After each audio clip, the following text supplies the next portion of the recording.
All right, good morning. Welcome to Thurston County Board of County Commissioners Board Work Session for Wednesday, October 15th. Man, that feels like the wrong date, but I guess it's the 15th of October already, 2025, 9:05 a.m. My name is Ty Menser, Chair of the Board. To my left is Commissioner Carolina Mejia, Commissioner Rachel Grant, Vice Chair Commissioner Fournier, and Commissioner Klaus on Zoom, County Manager Leonard Hernandez, Assistant County Manager Jennifer Walker, and Josh Cummings. The meeting will be recorded and posted to the Thurston County YouTube channel within 24 hours. Written public comment may be received up to 2 hours in advance of the meeting and distributed to the Board of County Commissioners. Action may be taken at this meeting. We have a whole variety of topics this morning, and first up is Sheriff's Office Aviation Program Update.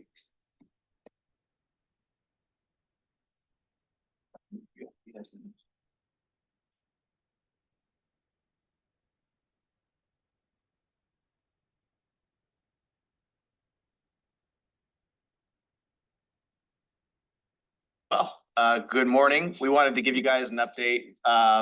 So we provided the initial briefing last year. We talked about how, we were on the list to receive a free helicopter through the surplus program. And that we knew we were at the top, but we didn't know when something was going to come up.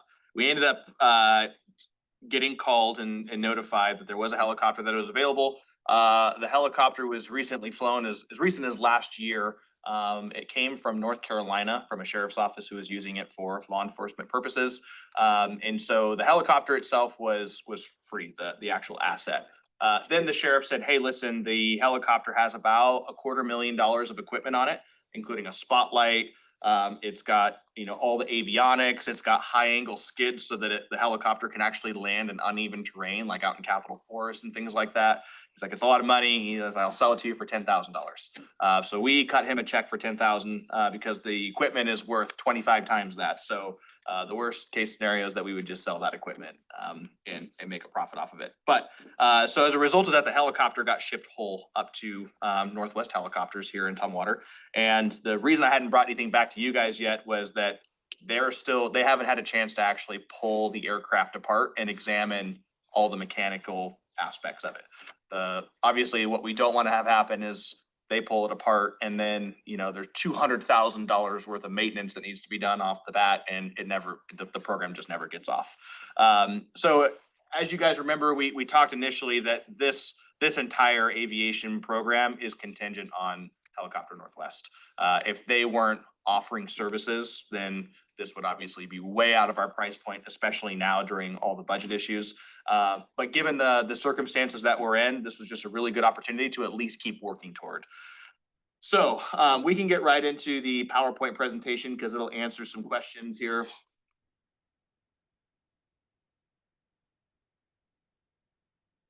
So the first aspect of the aircraft is part of our water response. So in Thurston County, we're responsible for almost all of the waterways with the exception of a few lakes within the cities. So we've got the Puget Sound and all those. So for water calls from 21 to 24, we had 222 water rescue calls. Most of those occur in the Puget Sound. Obviously, you guys know how big the Puget Sound is. And again, we're responsible for basically everything from the reach where the Nisqually River dumps in all the way out towards Summit Lake, Mason County. The Nisqually River, lots of calls out there. It's a pretty dangerous river. It's actually been okay lately, but typically we average 1 or 2 drownings a year on that river. I've got the Chehalis River that runs to the south, the Black River near Little Rock, the Skookumchuck River down into Nino.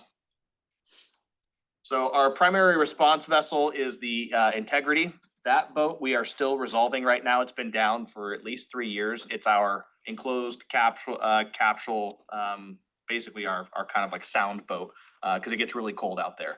That boat, the engines are both blown on that boat, and the cost to repair them is about $130,000. We have the funding to do it through our boater fund, the dedicated state boater fund.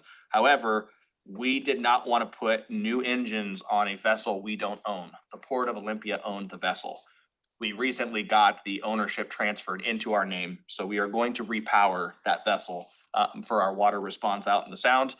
There was just a big delay because the port got the boat through a grant through Homeland Security, so they didn't want to give the asset up if it prevented them from getting future grants, but they were able to resolve that. So Integrity's been out. Now, even when we get Integrity back up and running, it's not a cheap boat. I think that's the big thing to point out. You're looking at 50 gallons of fuel an hour, and the fuel is about $9 a gallon. And then just to get from, downtown Olympia, which is where it's at in the port, out to the Nisqually Reach, you're 45 minutes of a response time. It's a long time to be underwater.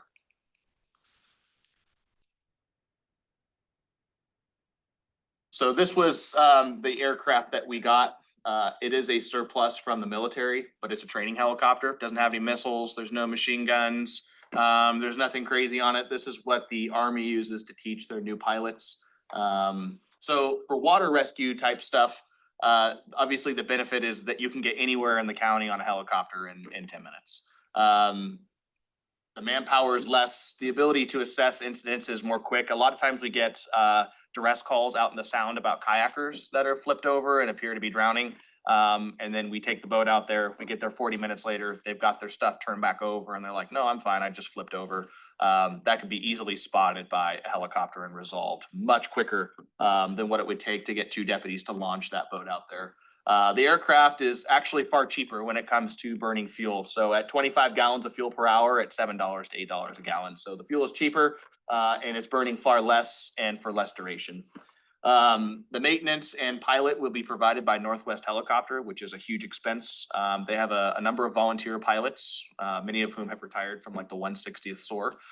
So they're all special forces pilots. Northwest Helicopters is kind of the hub of helicopters up here in the Pacific Northwest.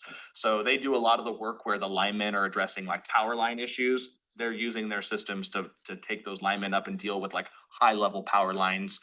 They do flying for Hollywood. So they do a lot of like really high level helicopter stuff. So they're kind of the hub here. Another piece of equipment that they'll be donating to us is their patented HEC rescue system. The way that most helicopters engage in rescue operations is they usually have a hoist that hangs off the side and a bay door opens, and then you'll see, a dive rescue person rappelling down. Those are really expensive to maintain and certify because the hoist has to be certified every single year. With the HEC system, which you'll see later, actually has a dual redundancy piece. So the only thing that you have to keep certified are your ropes. So it cuts down on that cost pretty significantly, but you'll also see it's a much different type of rescue platform compared to like what you probably think of when you think of rescue, where people are opening up a bay door and sliding down or rappelling down. And then obviously the aircraft itself came at no cost. And the insurance, I was surprised when we were first exploring this, my big question was the insurance. And then we found out that I actually pay probably almost as much for car insurance every year. It's about $12,000 a year based on the pilot, the service that they have. So as the pilots are more experienced, the insurance costs go down, and Northwest has a lot of experienced pilots.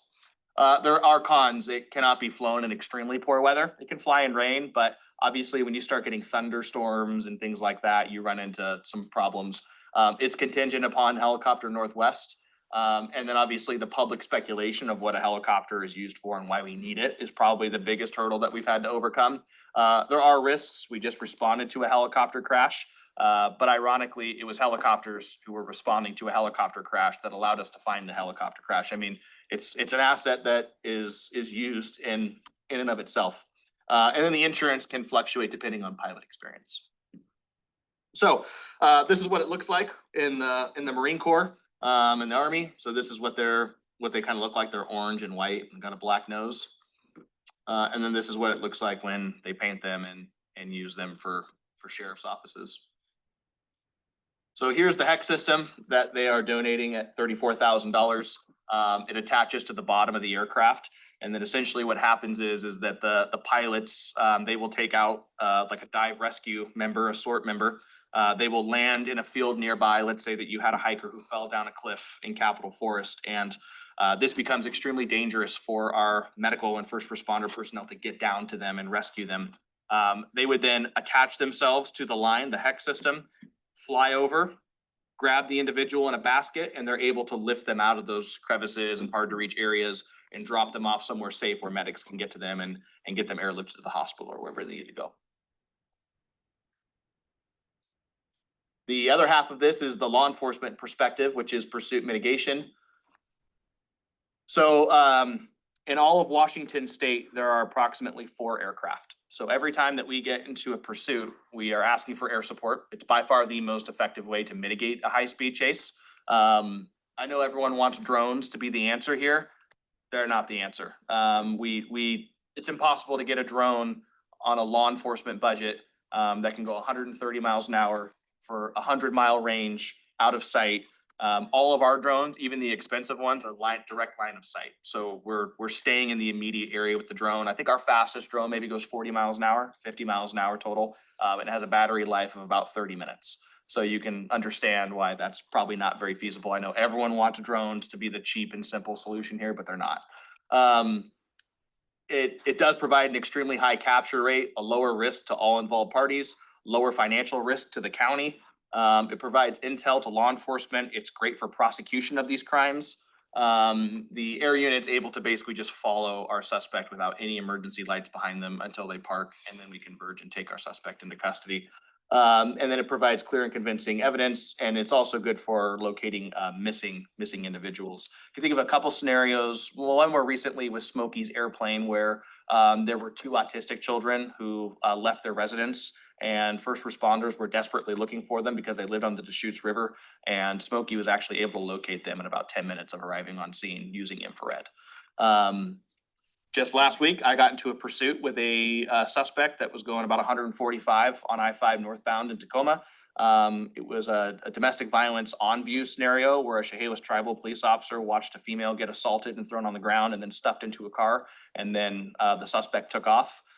They evaded multiple officers and deputies. I got into a pursuit with it going northbound, but when we're going 145 in heavy traffic, I asked for air support, and not a single piece of air support was available in the state. So at that point in time, we terminated, and we still have not located that woman. So we don't know what her current status is. I think they finally do have them identified, but they're still sought. So that would have been a perfect scenario. And that pursuit started in Chehalis and went to Tacoma. That was more than enough time to spin up a helicopter in Tumwater and then follow that and then see that case through. But we just have a lack of assets in the area. And it's very unique to Washington. Most states, it's normal for law enforcement and firefighters to have access to air assets. So what it would be used for, search and rescue, marine response, missing persons, pursuit mitigation, also with like canine tracks. As you can imagine, our canine handlers are tracking through some dense, dark areas at night. It's very hard to see, and what we don't know and can't see hurts us and keeps everyone on edge. The incidents where we have air support ahead and they're guiding our canine into a suspect, we can see them through the infrared at nighttime, provides a lot of clarity. And I think in that scenario de-escalates a lot of things when people are more confident about, yeah, okay, the suspect is 15 feet away to my left in the bushes. I know where they're at. I can challenge them from here, as opposed to tracking in the dark until you're right on top of them. And now it's a scram to figure out what's happening. Are they armed? What are they doing? We get a lot of really good intel when we do have Smokey's airplane up in the air, but Smokey's airplane is responsible for the entire state. So it's not just Thurston County. They just happen to take off and land here.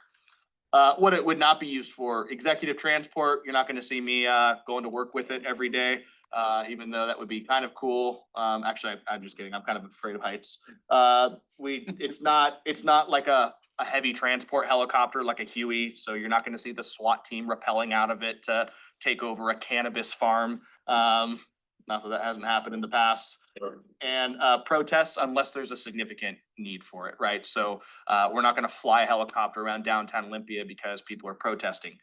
Where we would see a helicopter likely is where we saw those big clashes where people started shooting at each other, and we need to gather intel quickly about where people are running. That is a scenario, right? So when we start involving like active shooters, mass shootings, obviously we would want an air asset up in the air. That's a lot different. Yeah, and then we'll get to that later. I obviously brought emergency management with me, and then Chief Hurley. So some real events. These are some of the ones I was talking about. We can skip past this. This was just 2 examples I just recently spoke about.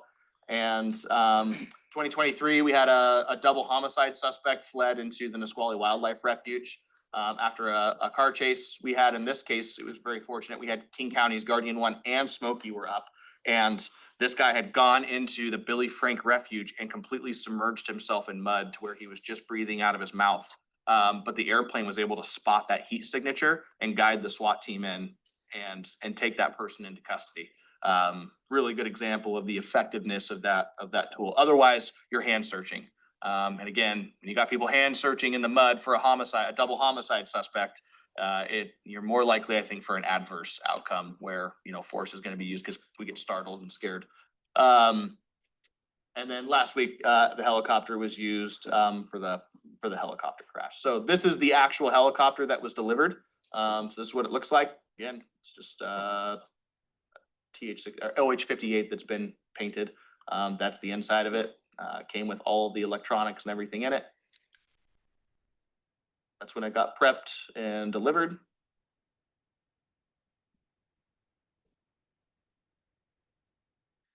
The last piece I'll say is I want to give each of them a chance to talk. I reached out to our fire personnel and was basically like, hey, is this something that would potentially be of interest to you guys? And I'll let Chief Hurley say a few words. Yeah, sure. On behalf of the county fire chiefs, we met and discussed this and certainly see it as an asset that would be utilized. I think about we have a special operations rescue team in the county, kind of a multi-jurisdictional team, does high angle rescue, trench rescue, structural collapse, a number of things, very specialized. This for me and for our teams, it's another tool in the toolbox, which we're an all hazards organization, and anything we can do to enhance our capabilities, provide a higher level of service, keep our crews safer is important. So the program has the support of Thurston County Fire Chiefs Association. And then I also brought Ben Miller, Todd from Emergency Management, chatted with him and said, hey, are there any avenues where emergency management would find this aircraft useful? Good morning. With that, it's just a couple different components. What we saw as an asset was trying to get situational awareness when we are responding to larger fires, when we're responding to floods, two of our major hazards in the county. We struggled to get really that aerial asset to have situational awareness. When we're in flood season, we have to remember that flood season spans all of Western Washington. So to that point, when assets are in the air and we're asking for help, even with our military partners, those assets are already in play in other areas, potentially for search and rescue, where we may need the ability to be able to see locally that an asset locally would really help to gain situational awareness for what is impacted and the structures that are impacted. Another component of situational awareness is in the back end of that, we have documentation. So we talk routinely about FEMA. If there's a presidential declaration, there will be FEMA funds that hopefully flow into the region, the state and or the region, specifically the county. Those funds need to be well documented as to what we're asking for reimbursement and what structures were actually affected. That is actually more of a struggle than you'd think, to be able to systematically document what was specifically affected by a fire or a flood, because those flood waters rise and then they recede, and then trying to make sure that you're documenting each and every one of those homes that was affected is really important to make sure not only that there's public assistance, which is the government reimbursement for those structures, but if it was to reach individual assistance, that's a benefit to all of our residents, that we're able to clearly document and get the funding back through to those residents over the course of that FEMA reimbursement period. And so those were some of those pieces that we were thinking from an emergency management standpoint. Aerial assets really do help us on the front end, both for response from the operation side and also from that recovery side when we're trying to make sure we're documenting the dollars coming back into the county from FEMA reimbursement. And I would just finish off by saying that, you think of scenarios where people have their houses flooded and they're trapped, scenarios like that. There is not an air asset available for rescue anywhere near us. The closest one would be Snohomish County. Snohomish County has a heavy lift helicopter that, assuming they don't have their own emergencies, that would be the closest air asset. Otherwise, you're waiting for the Coast Guard or you're waiting for the Army National Guard or the military to summon assistance in those scenarios. So locally in this area, there just isn't anywhere that we can, and it's great that we have a military base right next door, but we can't exactly call in an Apache every time, someone goes missing or we need to capture someone. So that's kind of where we've had this big lack in need for something local here that we could help with. And the last piece I would add is that the the state of Washington, or the Washington Association of Sheriffs and Police Chiefs is going to be asking the state legislator to run a bill this year that helps pay for helicopter maintenance. That's kind of their first step in the door of recognizing that Washington is way far behind when it comes to air assets. And a big part of that is the cost of maintenance and whatnot. The only caveat is, just like everything else, they will not pay to start up a helicopter program. They will only help offset costs through grants if you have one that's already established. And that's the biggest struggle that we find, is that there's tons of grants out there through the feds and different organizations, emergency management, to help bolster existing platforms. But the only way that you can really get that going is to kind of do what we're doing, which is piecemeal things together, find grants, find funding sources and different ways that we can and get things for cheap, and then build the program out and build up the funding. And with that, I'm happy to take, I'm sure there are questions. Questions? Commissioner Claus. Thank you, Chair. Thanks, Sheriff, for the presentation. I have a number of questions, so I guess if there are any you need to get back to me on, just let me know. But off the top of my head, so I have some questions about the liability and insurance costs. You mentioned that the insurance quote, the most recent one that you were provided, was between 12 and 15,000. And that's based on pilot experience at Northwest Helicopters. But you also mentioned that it could fluctuate based on pilot experience. So I'm wondering, I guess, as in terms of the quote, who holds the policy? Would it be the county or Northwest Helicopters? Thurston County Risk. Yeah, and Okay. they've been looking for at those policies, and that's who we have gotten those quotes through. Okay. Is the county insured against liability if there was an accident or like loss of life or property damage liability? Yeah, that was part of the insurance for the aircraft. So yeah, what we've been looking at is basically the full insurance package for the aircraft, and that includes the flying of it and everything included in that. Okay, so I assume then that the county would be legally responsible in case of like a mechanical failure or crash, and that would just be covered under the insurance policy. Is that right? Yes. Okay. Yep. Yeah, if we're flying it, we're responsible for it. Okay. Do we have an MOU outlining the maintenance and pilot qualifications and cost sharing and liability and all of that with Northwest Helicopters? No, we meet with them today, actually. It just happened to line up that way backwards a little bit, but we have not engaged in an MOU yet because our first stop was this board. Okay. I thought that last year when we talked about this, and I know last time we had a conversation a couple weeks ago when we talked about the voucher lists, I mentioned that I think I said that we told you no or something last year, and I misspoke when I said that. I went back and checked, and what we actually had asked for was an MOU. And so I'm just a little bit confused about the process and how we got to this point without looking at an MOU. And I'm not sure,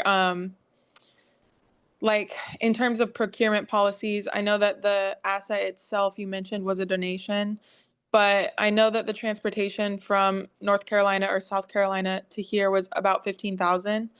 And I wasn't sure. Typically, I know that when services are provided to the county at that high of a cost, we typically will see it come before us through either procurement policy or some other mechanism.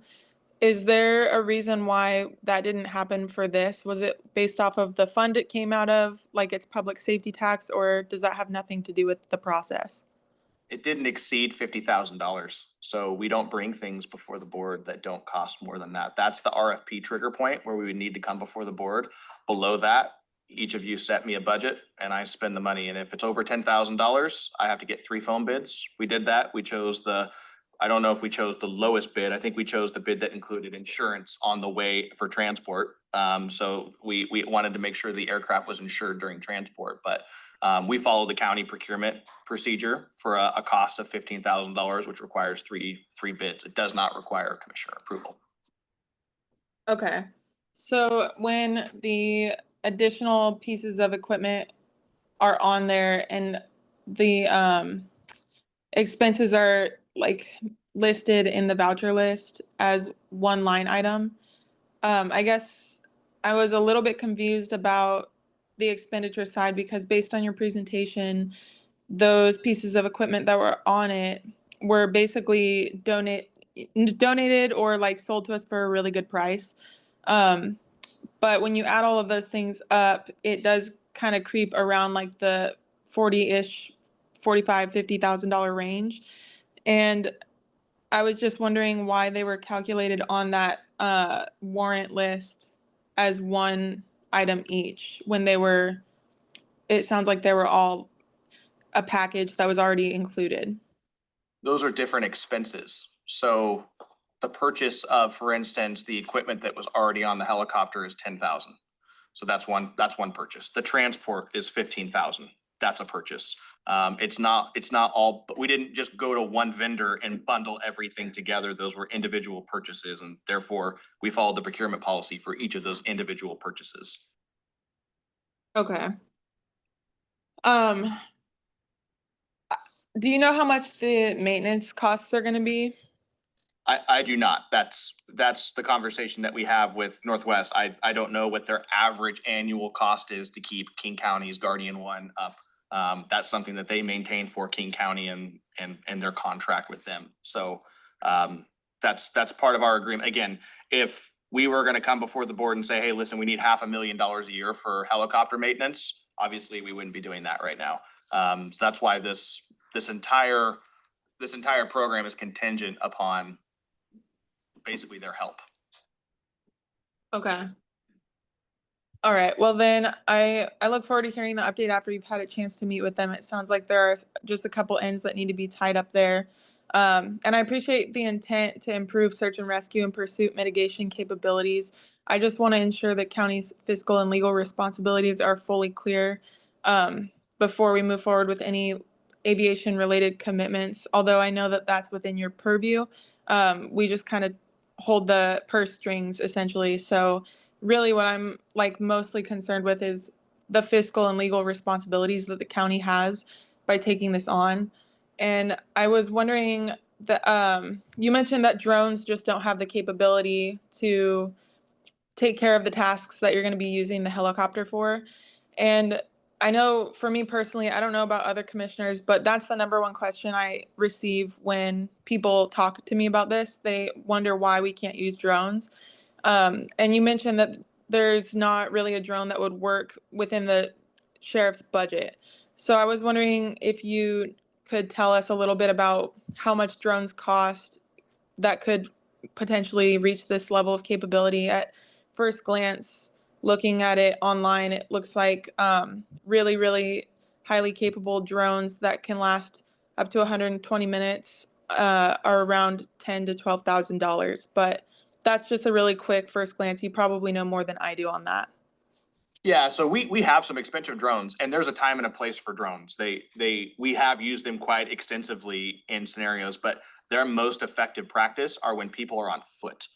When they're on foot, we can use drones effectively.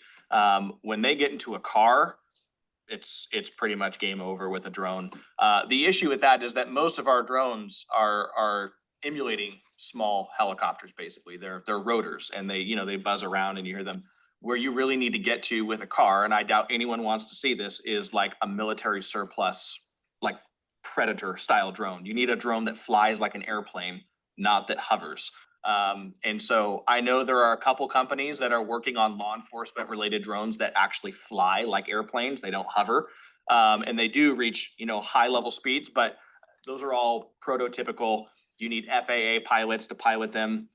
It's not as simple as just saying like, yeah, we just send, like right now we can send our drone operators to a 2-day course at the airport and get them certified and they're done. They're ready to go. But that's because there's so many limitations on how high drones can fly and those types of things. They're very, very basic and primitive. The drone that we would be describing that you're talking about is going to be extremely expensive. You effectively need an electronic airplane to fly around.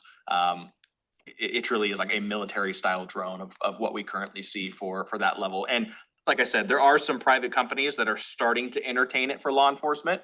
I don't think we have anywhere near the budget capability to be one of the first pioneers to test something like that out. I believe Everett PD is maybe looking at it. Everett's got a pretty healthy budget right now, I think. So I think those are some of the differences with the drone stuff. And I know I hear it all the time, just use a drone, just use a drone. And there is a time and a place for those drones, but that technology, it's just, and then there's also the line of sight issue. Right. So after, a quarter of a mile, the drone will start to tell you, hey, I got to come back home. And then the drones will automatically start returning home when their battery starts to get low. They have calculated that distance to fly back and land safely. So we do have a drone program. It is good, and it's got its uses, but we can't rescue people with drones, and we can't stay up for extended period of times with drones, and we can't do long distance response with drones. I mean, some of the things you were describing wouldn't be possible with drones, like if you're trying to do a water rescue or you're trying to pull someone out of a forest. Correct. That would not be a drone. So that would only be like half functionality, even if you had the. I think we'll be there. Maybe by the end of my career, we might be there. That it's certainly possible. Just in the last 5 to 10 years, the drone market has grown exponentially, but it's still pretty primitive. It's still pretty new. It's not something where you're going to be able to pull someone out of a canyon with a drone yet. We're just, I don't even think the military is there, quite frankly. Other questions? I do have a question. So I know we have used the resources of other counties to kind of assist us during, and the state as well, and it sounds like the military.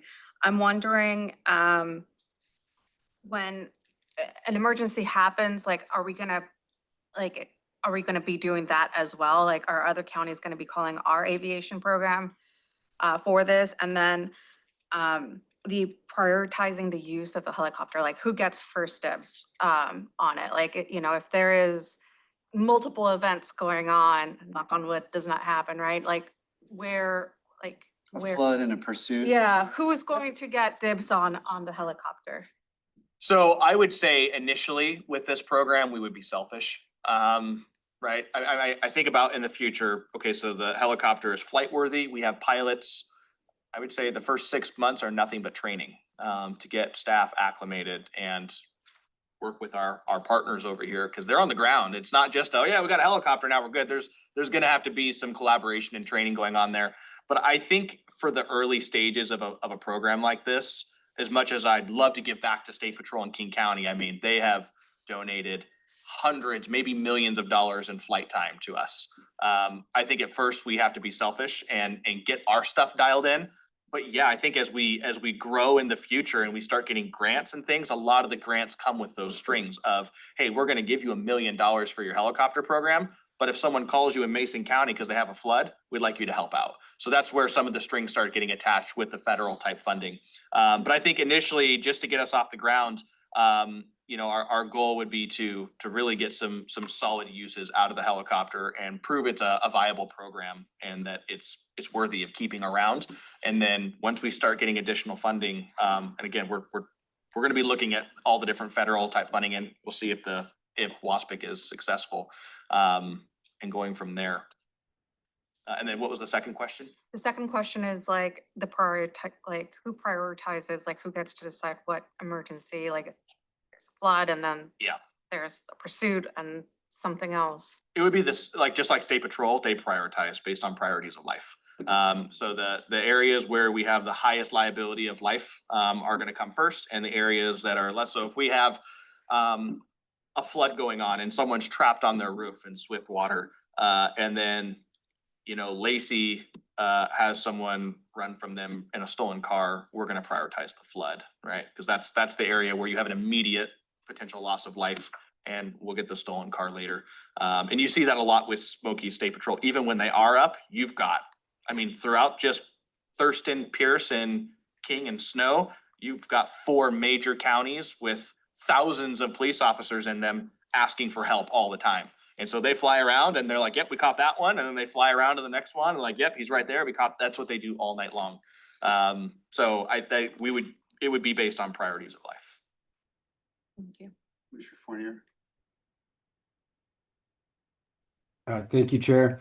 Yeah, I think, for me, this is an obvious need. This has been a whole kind of a missing piece in our emergency response ecosystem for quite some time. The drone conversation and the versus helicopter conversation, those are two totally different things. The, like the only kind of drone stuff that I've seen is actually with the Flock camera system company has drones that will respond, and it's very Big Brother-ish. I don't really see. I don't know. I couldn't see this board having much appetite for that kind of thing. But hearing from the fire chiefs, hearing from emergency management, hearing from the sheriff, there's clearly a need for this. And my question for the sheriff is what do you need from us? Do you need direction to draft an MOU? Is this just you're briefing us, or do you need some kind of authorization to move forward with something? So the last piece of equipment that we need for this helicopter is expensive. It's a radio, a law enforcement radio. We thought we could just put a normal radio in the helicopter, not the case. We actually need a very specially hand-built radio put in the helicopter, and it's about $94,000. So at this point in time, we are looking for grants and looking for different ways to get that funding. That's the last piece of equipment. We have everything else. We have a FLIR that we got for free from King County's old helicopter. That's basically the night vision on the helicopter. We've got the spotlight. We've got the rescue system. We've got all that. We got all the avionics. That's all done.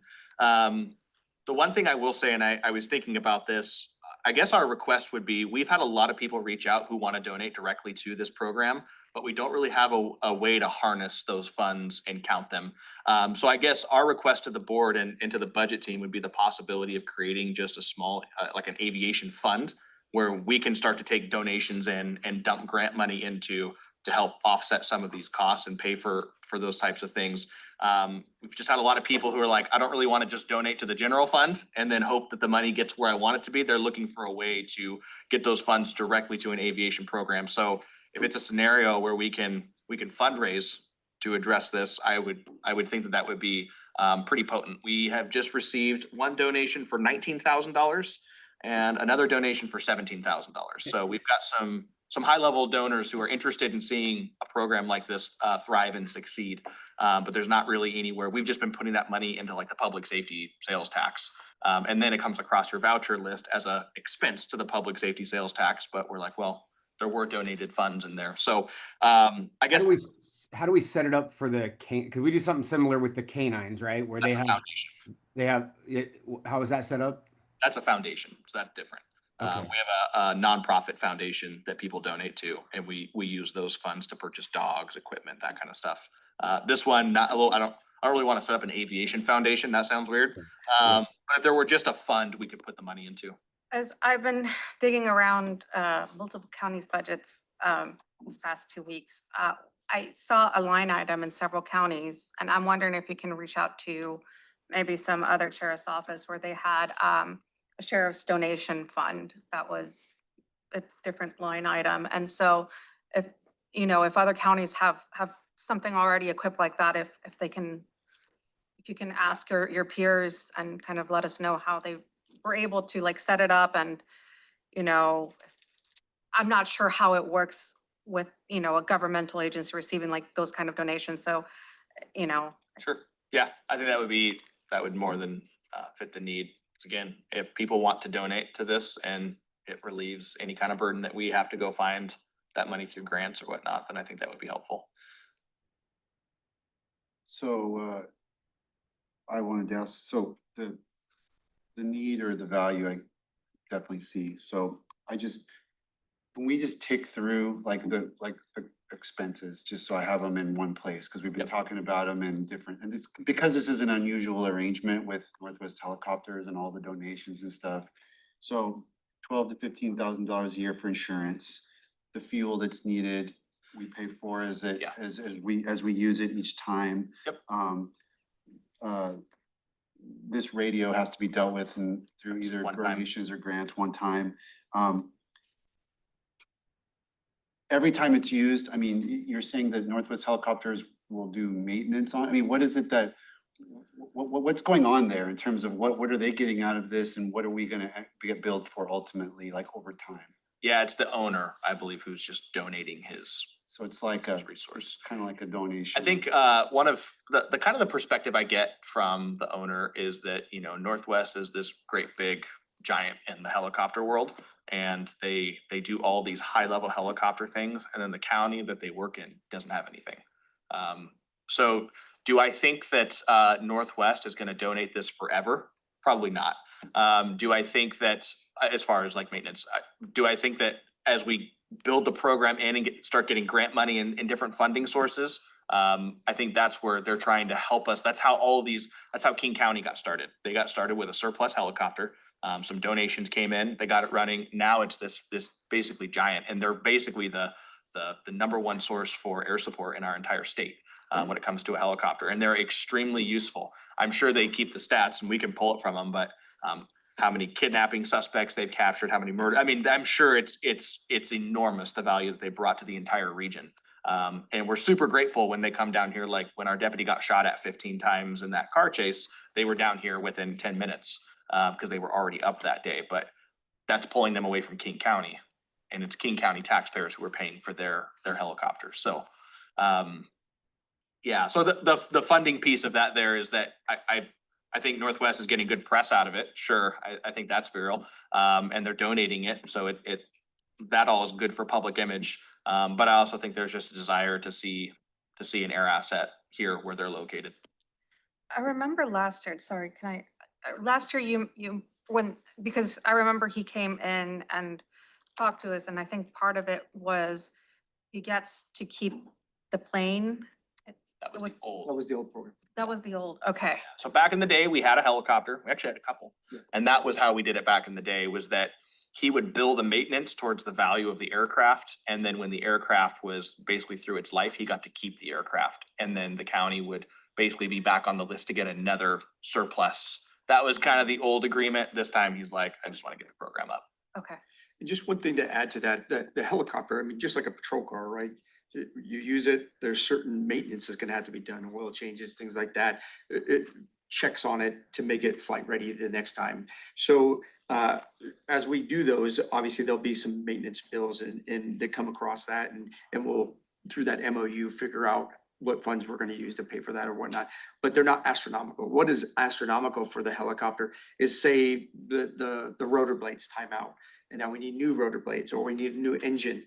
And one of the things that we're looking at and through the DRMO program is when we see those items come online with the DRMO program, we try to get those for free.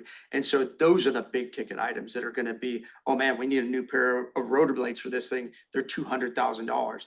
Oh, we have this parts helicopter here that we got. We're gonna take those off of it. Well, they will, because they're the experts on it, and then they'll just retrofit those, and now we got more life out of that helicopter. Hopefully that makes sense. We're trying to offset those big ticket items by having the DRMO program and spare helicopters that we just take parts off of and keep this one running and maintained and all that. The smaller,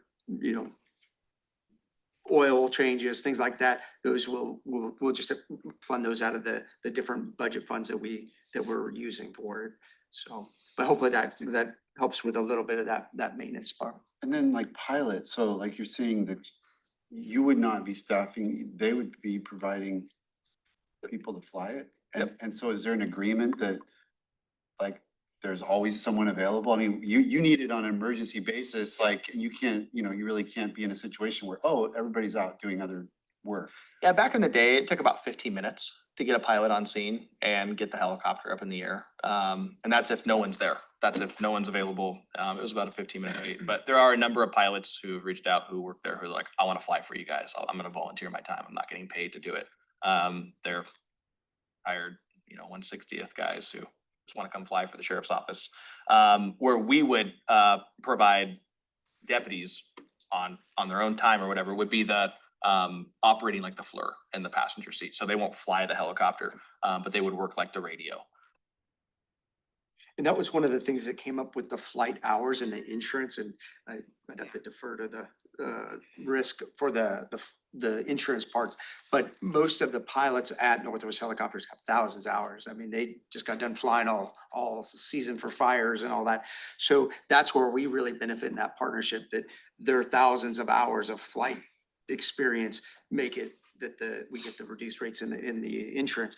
Where, like, if you go to King County's program, they in-house teach their own pilots, so they gotta pay for them to go to flight school and all that. So now we're taking time to train them and then when they're done with that, they only have a couple hundred hours of flight experience or whatever that is, and that probably takes years for them to get to that experience level, right? And I'm sure probably most people in here probably wouldn't want to fly on the airlines if if you knew the captain of the airline pilot is just brand new and just got started, right? So I think that there's a win-win with that, where they have those volunteers that'll provide the flight services, and we benefit from those years and hundreds or thousands of hours of flight experience. But to answer your point, yeah, there could be a scenario where the bird's not available. I want to get that out there now. There's totally a possibility where like, yep, you know, there's no pilots readily available right now. They're all flying for DNR. There's a massive fire, and so sorry, it's not available. We get told there's nothing available all the time. So I don't want to get to this idea of like, okay, if we have a helicopter, it has to be ready to go within 5 minutes, 24 hours a day. That's not really the reality of the level of funding and effort. I mean, we're throwing a lot of effort, but we're not throwing the dollars at that kind of system, right? We're really throwing it at the capability. Hey, someone fell. Hey, we need to go get pictures of the flood. Hey, we know there's a flood and there's people stranded. Let's get up in the air with someone who's attached to the rescue harness. Hey, we're going to take down a 3-time convicted felon who's wanted for murder and we think he's in a car. Let's get a helicopter up in the air before we even contact this guy so that if he runs, we're not in 150 mile an hour. Like, those are the scenarios right now that I'm really thinking about as far as, you know, the timeliness of it. Commissioner Grant. Well, I think you alluded to part of my question around insurance, you know, I mean, first of all, I'll just say that I think this is there's no having to convince me that this is a good program and that it will save lives. And so, you know, I'm all about the program itself, but on our end, we have to think about the risk and the insurance money and the money that's going to go out. And so, you know, I guess for me, I'm interested in, I've seen programs like this start, get going, and it's great. It's a pilot, and you're gonna end up getting more money by drawing down grants, and I think that it's absolutely sustainable. However, I just am wondering, like, let's say you have 4 pilots that are willing to volunteer, and then we'll have to do some sort of agreement with them, because, you know, if they die on the job, then it's the county that has to pay for that. You know, and so you said that you've already talked through that with the insurance, on the insurance side? We talked through portions of that for the insurance coverage, but I think that the goal along with this is that those pilots and the people part of this program are gonna have a special commission, just like any of our volunteers that we already have out there. So they would have a special commission to do volunteer work for the sheriff's office, and we have volunteers that are out in patrol cars doing house checks. We have, you know, all those type of volunteers programs. So it'd be similar in that same nature of that. Okay, for okay. that portion. And then I think it would be helpful, I mean, at a future these, you know, to get kind of a overall, what Ty was saying, a budget, you know, that says, here's the program, you know, here's the one-time costs, here's the ongoing costs. You know, here's what, you know, here's operations, here's equipment replacement, you know, just an estimate, you know, Yeah. just to be able to say, okay, this makes sense, and what are the risks in the future years for the equipment replacement, things like that. So that would be really helpful. Yeah, and that's what this meeting was for. Like, what questions do you guys have for us so that we can go get those resolved? I didn't think there was gonna be much value in going and getting an MOU done with Northwest, bring it back, and you guys are like, we have 50 more questions that weren't answered. And so there are some specific funding revenues that we can tap into for this that don't impact the general fund as well. So you got the boater safety fund. So we can bill helicopter fuel to the time that we are going out and doing water rescue, anything water rescue related. And then also the drug seizure fund. So the drug seizure fund is probably gonna be the area where we're able to extract the most money for this specific program. So the drug seizure fund money can only be used for anything related to drug interdiction. Well, the good news is pretty much anything that we're doing out there that's involving crime is drug related. I mean, it's drug related. 95% of our crime is a result of someone is on drugs, someone is buying drugs, they're selling drugs, they're trying to get drugs, they're fighting over drugs. that is what's fueling this. So the seizure fund can entirely be used. We can go buy this radio with the seizure fund money. That is a scenario, Commissioner Klaus, where I would have to come back to you guys and say, can I use the drug seizure fund because at $94,000, I've got to go to RFP. We've already done the bids. We know who the cheapest procurement is going to be, but that would be a scenario where I needed to get the board's approval to spend that much money. But the drug seizure fund is very healthy. So. And maybe when you're putting together that budget, you could just put the revenues, side of that of potential, you could Yep. tap this, tap that, and then that would, knowing that it's not kind of come from the general fund would be really helpful. That's kind of our whole thing right now. We know that any general fund request for something like this is DOA and that makes sense. So our goal is to try to find any other source of revenue, donations, boater, seizure fund, grants, anything like that to help the program up and going. And the nice part about it is, just the hangar space itself. How much does King County pay? It's around 50,000. 50,000 a month just to store their helicopter inside, and we're getting that at no cost. But I guess my point with that is that the good thing about the helicopter program is that if tomorrow there's a catastrophic failure and we run out of money, some other issue comes up, it just sits. You just don't fly it. I mean, that's where it comes down to. It's not something where it's like once you've committed, now you have to go spend all that fuel for the year and you have to replace the rotor blades if we can't get a backup part shipped. It sits. That's just a reality of when you're trying to start up a program at basically bare cost. Anything else? I just want to add, like with the insurance piece too, that's cost allocated through interfund charges. And so, it is something that if there is other public safety sales tax, it's a new program. So it's definitely an avenue where those new costs can be added from that point. Yeah, and we want to be careful with the public safety sales tax. We don't want to build too much stuff to it, but I mean, right now the fund is healthy. It's coming in over projected. It's come in over projected, I think all but 2 months since its inception. But we also recognize, increases in costs and whatnot down the road are going to offset some of that growth. So we're being mindful of what we build to public safety sales tax. So even though it's not general fund, I think you're right. $12,000 probably isn't going to make a big difference in the public safety sales tax in the grand scheme of things. But our goal now, again, if it's something that the commissioners will be amenable to, is to try and get a specific fund for donations. That way we can at least start allocating what funds we have. And then on the other hand, we're going to meet with Northwest and start working through the agreement so that each of you can have a copy and look at it and then give us feedback. And we can go back and forth to the point where we can actually present something to you guys to vote on. I also want to reiterate too, that even if today was, hey, we're all in, we're starting this program and everything was a green light today, we're still looking at like 6 months to a year before this could even be ready and applicable in any shape or form. So this is definitely not this is gonna happen next week or tomorrow or anything like that. Just wanted to get that there too. Just a couple more thoughts, just to put on your radar that, also on that budget would be, training and cost for training. Mhm. And I would be interested in seeing, when you do the MOU, the time period being longer, like when we do an MOU, I don't know what Thurston County's rules are on MOUs, but knowing that it's with Northwest Helicopters, that we are in this for like 8 years or 10 years or even better, 20 years, or I mean, it's not reasonable, but a 2-year MOU is at major risk. Well, that's not long enough. Yeah. So anyway, just throwing that out there.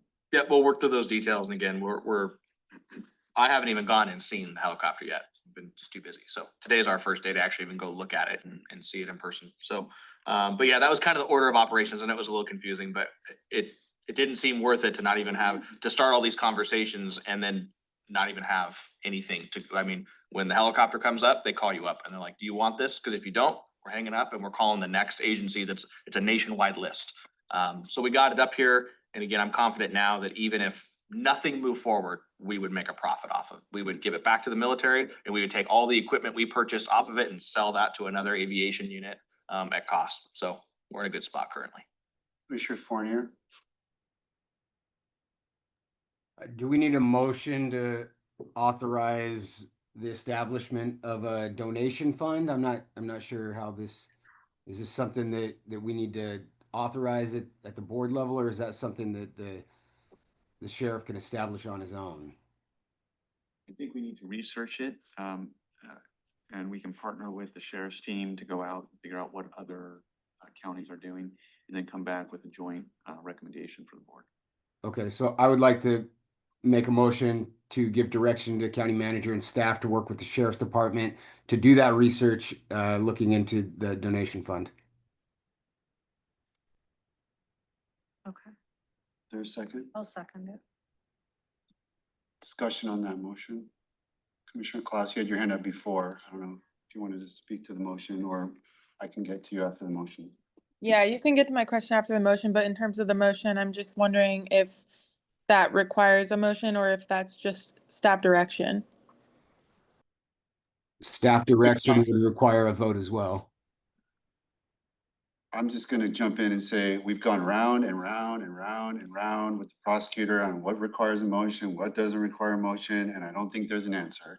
I think we can make a motion or we cannot make a motion, and both are okay.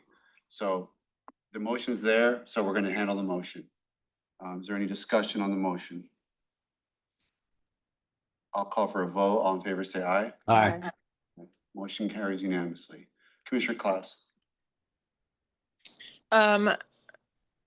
Yeah, my question was, well, first, I didn't vote for the motion. I'm gonna abstain for the motion.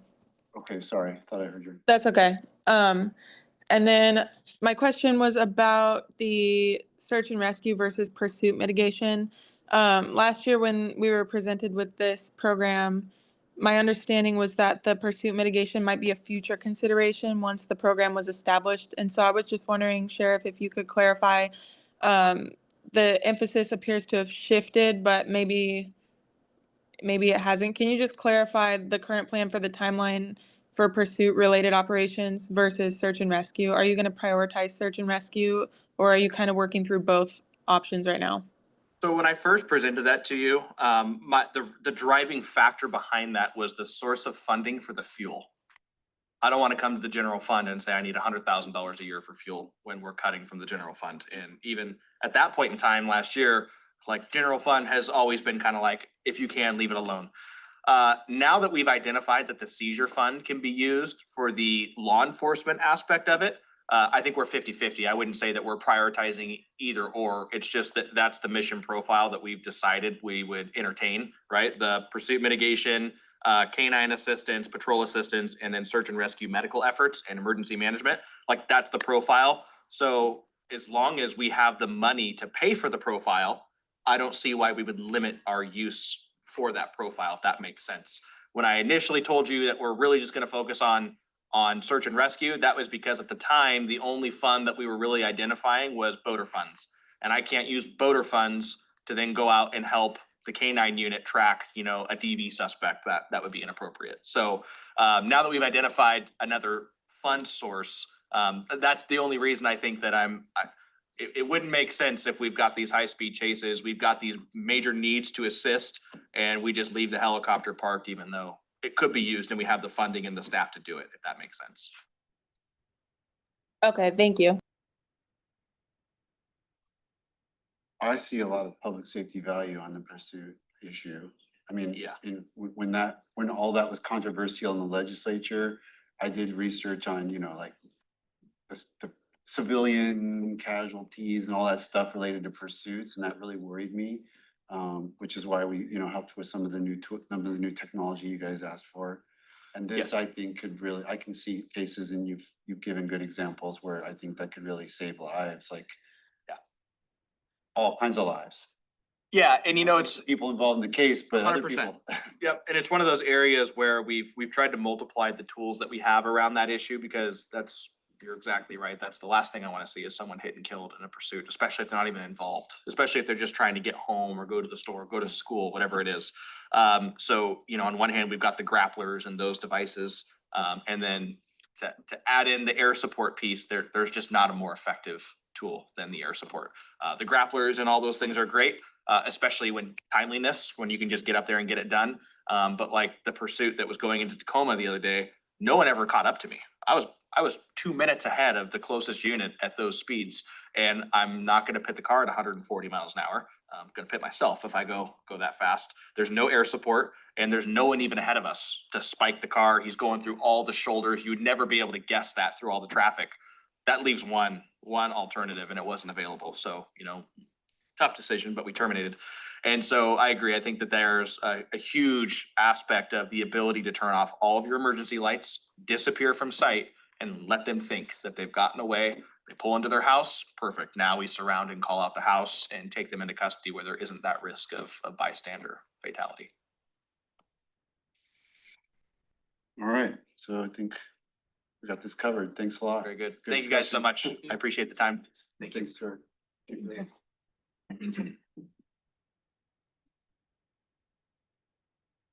All right. We go to item 2, home energy score model ordinance proposal. Rebecca. Morning, Rebecca. Good morning, everyone. Good to be here today. Thank you for the slides. All right, I'm Rebecca Harvey, Climate Mitigation Senior Program Manager, and I'm here this morning to present a home energy performance rating and disclosure policy, otherwise known as the Home Energy Score Ordinance, or HES Ordinance. This HES Ordinance is an educational tool that helps home buyers understand the full cost of home ownership, including energy costs, and enables them to complete upgrades that will ultimately reduce their energy bills and energy usage. I'm excited to bring you this policy today because it's the product of over 2 years of work by the Thurston Climate Mitigation Collaborative and community members and many affected stakeholders. We're grateful to everyone who's contributed to help develop this important policy that directly implements the first 2 actions in the Thurston Climate Mitigation Plan, B1.1 residential energy performance ratings and B1.2 residential energy assessments. The Climate Mitigation Collaborative is advancing the model ordinance jointly across the jurisdictions of Thurston County, Lacey, Olympia, and Tumwater, with the vision of creating a regionally consistent program. And we are a leader, not only as the first communities here in the state of Washington to consider potential adoption of an HES ordinance. There are several in our neighbor Oregon, but none yet in Washington. Also a leader in being the first county to intentionally build out a regional HES program. There's several benefits to regional coordination, including consistent standards of energy performance. So home buyers can easily understand and compare homes in the different communities here in Thurston County. And also so the real estate professionals only have one set of rules and requirements that they have to navigate. It will also be more efficient, allow us to share costs and staff resources, which we are already doing in developing this model ordinance. And doing it on the regional level will have a larger impact and more demand to support workforce development. Currently, there are no certified HES providers in Thurston County, so this policy will create jobs. And I'll talk more about the projected impacts in a moment. The proposed tool is the Home Energy Score, or HES, which is a nationally standardized rating that provides comparable and credible information about a home's energy use. So basically how it works, say you're going to list your home for sale, along with the other items that you need to disclose per state law. This policy would require you to get a home energy score, which typically takes about an hour to complete and costs $150 to $300 on average. If you're the home buyer, you're looking through the listings on Redfin, Zillow, et cetera, and so you will see that home energy score disclosed within the description of the home. just with all the other information along there. And then it will have a link to a third-party website that has a detailed report that you can review. The diagram here shows the factors of the home that are captured by the HES. Think of it as the more permanent features of a home, those things that are not easily swapped out. So it includes the number of stories, the age of the home, foundation, windows, major equipment like heating and cooling equipment, not things like lighting or appliances, and it doesn't factor in homeowner behavior either, because that could change. And so this next slide here shows an example from the city of Portland. This is the full home energy score report, and Portland has had this policy in place since 2018. This shows the home's current rating. In this case, it's a rating of 4, and the estimated annual energy costs. It also includes a list of energy efficiency upgrades that the home seller or home buyer could make, and estimated cost savings. And this type of report can be customized to include specific local programs or utility programs. So here's a closer view of the score itself. It's a simple rating, easily understandable, just a 1 to 10 rating. Higher score represents a more efficient home. And you can see in this example, the home has an existing score of 3, but with the recommended improvements that it details, it could achieve a score of 7, and in this case, result in cost savings of about $882 for that home. And I'll just note that the ordinance only makes recommendations for improvement. It doesn't have any provision to require that the homeowner makes any improvements to the home. Can I ask on that? Sure. Like why 7, or like why that particular set of improvements? Like why not 8 or 9 or 10? Like how is it deciding to shoot for 7? It's not, I'm not sure if I understood you correctly, but it's not 7 improvements. It I would be, mean, to get a score of 7. oh, You're saying that Yeah. it's a 3, Mhm. but if you spent $882, you could get a 7. Why is it showing that? Yeah, how Yeah. come I can't get a 10? I mean, how do I Yeah, get, 10. yeah. oh, yeah, that's a good question. That's a great question. I will look into that a bit more. I just know that the home energy score providers they send their data into a national tool developed by one of the national labs that calculates these. Maybe they have maybe they have a cap of like Yeah. $1,000, so Maybe here's, so, yeah. without spending more than $1,000, here's how much higher you Yeah, could go up on exactly. the score rating, or something like that. Yeah, or maybe it's, if it's an older home, or there's certain things that are not feasible to switch out. Yeah, I'm not sure. I'll look into that for you, Commissioner. Thank you for that question. So the HES intends to benefit both the home seller and the home buyer. If you're a seller, it will add value to your listing by highlighting the energy investments that you've already made. And if you're a buyer, it again allows you to compare those energy costs and make informed decision. In addition, here in Washington, we have a specific financing product that's called the Energy Spark Loan. And we learned this through the engagement that we did, some of the focus groups. And the HES is already required documentation for a buyer to qualify for this Energy Spark Loan, which provides a reduction in your mortgage interest rate and provides down payment assistance, also allows you to add the cost of energy efficiency improvements to your mortgage. So that's a really cool product we have and could, promote with this policy. So as I noted, the HES policy is the product of quite a lot of stakeholder engagement. We're very grateful to all the community members who contributed. We held 4 in-person, 2-hour-long focus groups with key stakeholders, including energy efficiency program managers,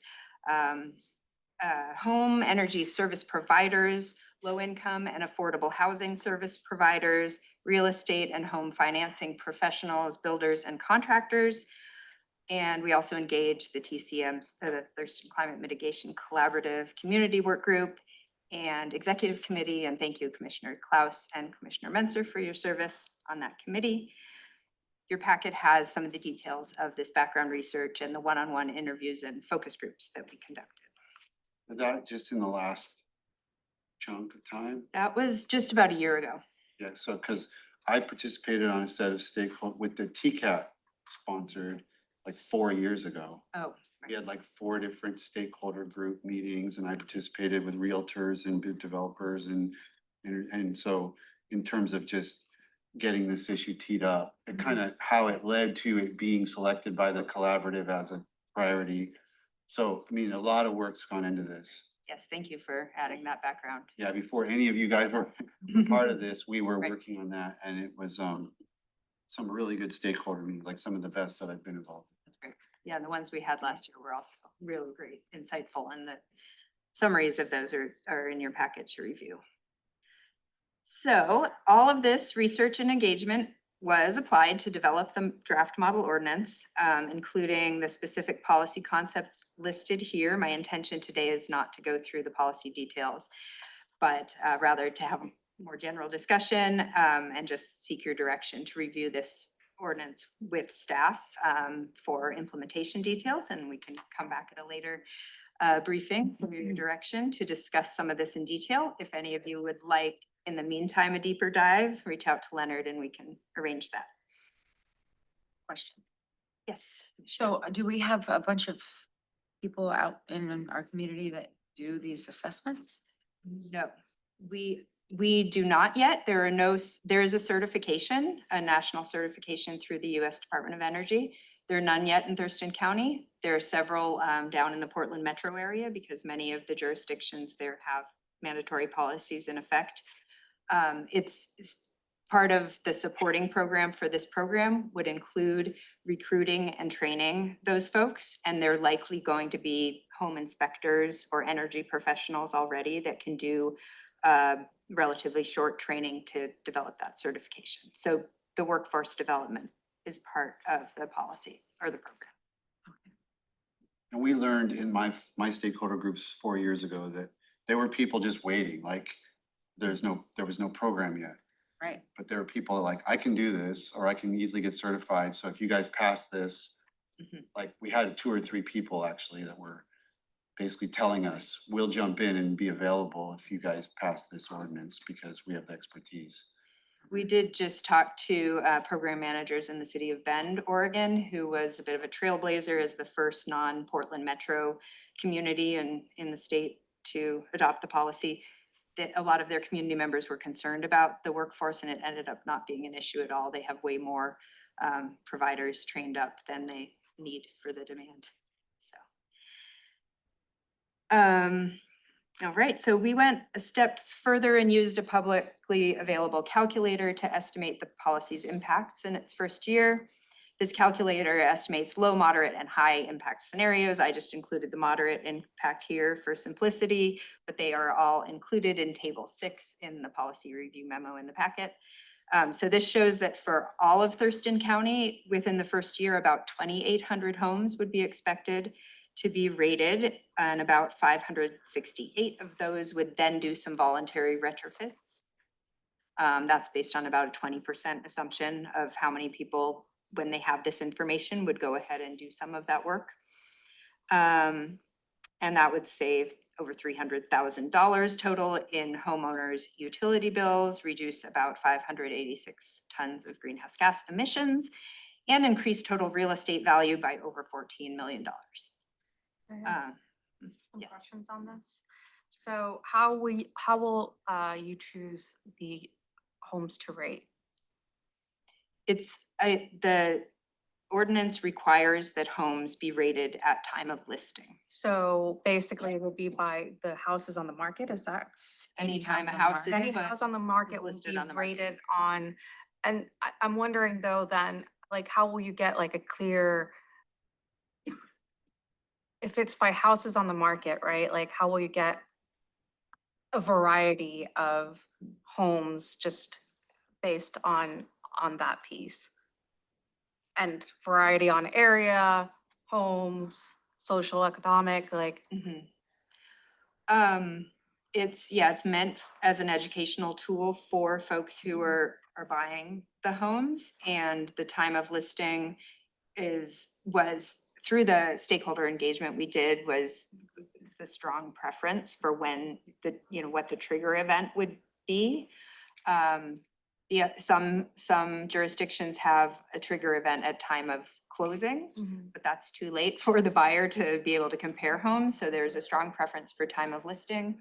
I'm not offhand aware of any policies like this that have other homes that are not being put on the market, It's just driven by the being a market. requirement. So it's just, yeah, but it's, the market, there might be, like, it won't get the full scope of what the county.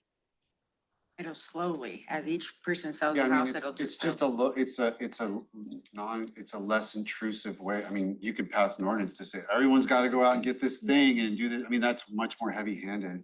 This is a softer touch of trying to get people to think in these terms, to, and then, and it's people are obviously, when they're selling a home, they've got all sorts of expenses built into that, and then it helps the education piece, like it helps justify why you're making people do it, because it creates this information that's good for the buyer and good for the seller. Like, it's just a kind of a softer approach to try to get these energy efficiency upgrades done. Yeah. But I think the added benefit would be, once the workforce is here in Thurston County and home energy scores are becoming more understood and known, there would probably be more voluntary, folks who go and get that. And if people's buyers start to put a priority on this, like if I'm even thinking about selling my home, probably worth $100 to find out, well, where am I at? And maybe people start doing it in advance, because it's It will be a selling valued by the point. market. Yeah, it's a selling point. I saw Commissioner Fournier first and then Commissioner Grant. Thank you. I have two things. For my first question, how does this like relate to multifamily? If you've got, like a place that's changing ownership, but it's maybe the same tenants are staying in place while it changes ownership, does this trigger some type of requirement for a like multifamily? How does that apply there? No, the suitable buildings or applicable buildings are ones that the HES tool itself currently is able to be applied to. So it cannot be applied to stacked multifamily. It can only be applied to single detached dwelling units and duplexes to quadplexes. So most multifamily buildings are not going to be affected currently. If the tool is eventually updated or expanded, we could consider expanding the ordinance, but currently it would not. It would just apply to the sale of those suitable building types. Okay. And then my next thing was more of a comment. I would be very interested in setting a public hearing for this, and just kind of open it up to the public and see what kind of public comments we would get in a public hearing, if the board has an appetite for that. Commissioner Grant? Well, yeah, I guess, I'm just gonna. So it's not mandatory though. Is it mandatory? It is mandatory. Okay. And I guess I'd also be interested in a public hearing too, but, I know I'm selling a house right now, and I needed to get a survey, and the house is sitting there empty, and it took me 2 months to get the survey done. So I had to pay mortgage empty on an empty house for a survey. So I'm just real concerned about that making sure that we have that workforce in place, because if there's not enough people out there and the demand is high, then people will not be able to even list their houses without that. So that'd be Understood. my Yeah. concern. Again, we are fortunate to be able to learn from neighboring jurisdictions, and in Bend, they had a lot of that concern, so they actually wrote into the ordinance a provision if the workforce was not adequate for the demand, that they could, pause and reevaluate the ordinance, things like that. It did not end up being an issue, and people only wait a few days currently, so that's what we're learning from other programs, which is promising. We also learned, had a very strong preference in the stakeholder work groups, focus groups, for a mandatory versus voluntary program. Voluntary programs are costly for incentives and staff time and are not getting much uptake.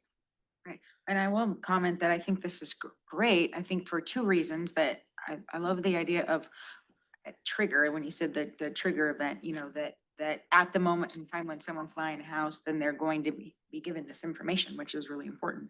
I think that we don't have a mechanism in place right now for this. I know that I've, tried to get someone to come and do an energy assessment, and I sat in that line for I don't know how long, and so, so I think it's both, it's great. I think it'll be really helpful as it kind of rolls out over the few years, so awesome. Be great to get, I heard 2 commissioners interested in a public hearing. So is there? Well, let's get to there's a slide on next steps. I'd like to Yep. see that before I decide if I just would support that. So Yeah, just to finish up the current slide first, the impact calculator we used also estimated around 6 to 8 home energy score providers would be required to meet the demand in the first year. So that would be, what we would aim to recruit and train. Probably more than that, just to be safe. Oh, whoops, I forgot. This slide also provides estimated budget amounts for a supporting program that would be rolled out if we are able to pass the ordinance in more than one jurisdiction, ultimately maybe in all 4 jurisdictions, then we would share these costs, and the estimate is about 100,000 total one-time launch cost and $25,000 a year for ongoing maintenance. There is a national service provider that would likely be contracted that serves other communities and provides the online portal where these scores are stored and helps with the recruitment and training workforce, among other aspects. And we have a draft scope of work for that, if anyone's interested in reviewing in more detail.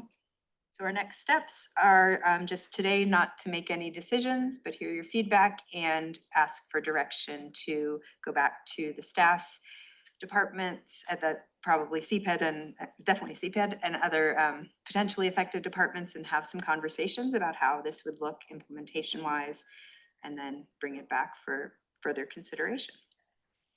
can I ask about where the other jurisdictions are at in their process? Because I know at least Olympia, I want to say, has taken it up.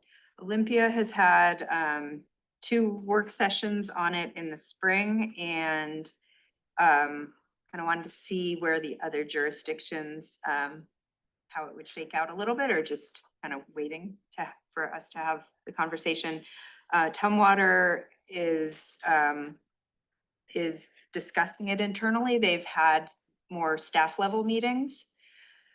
And Lacey has not yet reviewed it, but they're planning to in early 2026. Okay, so if a public hearing, which was the suggestion of Commissioner Fournier, if that were pursued, where should that fall in our timeline for? I mean, should we do that now, or is it, or should we wait for the discussions that you're talking about that are happening with our departments? Like what's the time, what would be the timing for implementing something like Yeah, this? I would defer to you. I think a little bit more research on the implementation process might be helpful to have that.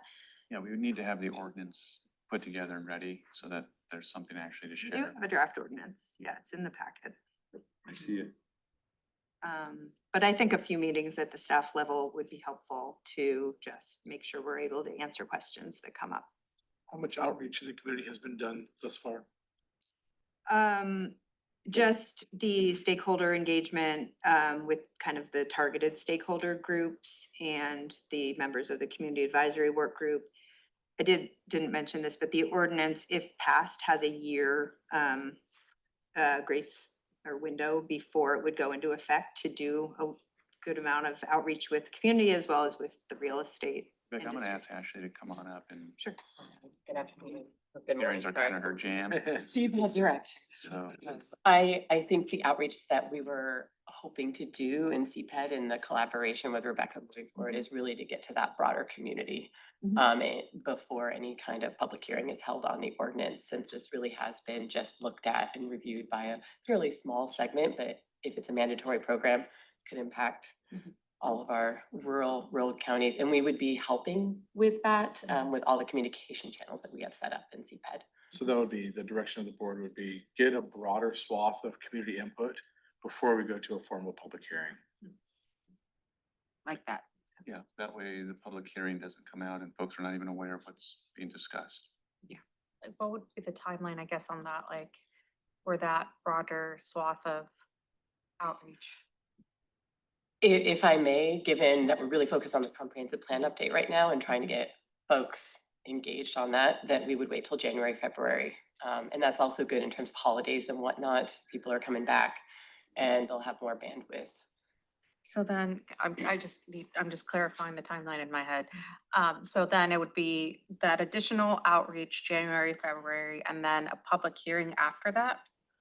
That would be my suggestion, So- sort of we're running it like a more traditional planning. Yeah, I think we'd bring back what we learned to the board and then the board could decide when and if to set the public hearing. So it would set us basically in kind of like April 2026 timeline, is that? April, May? Yeah, I would encourage us to have that public hearing and further discussions as early as possible in 2026, just to continue alignment with the cities as they may be moving forward.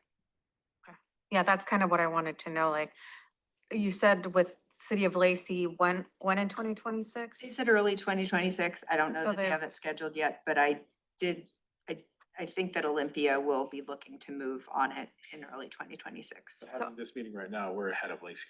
Yes.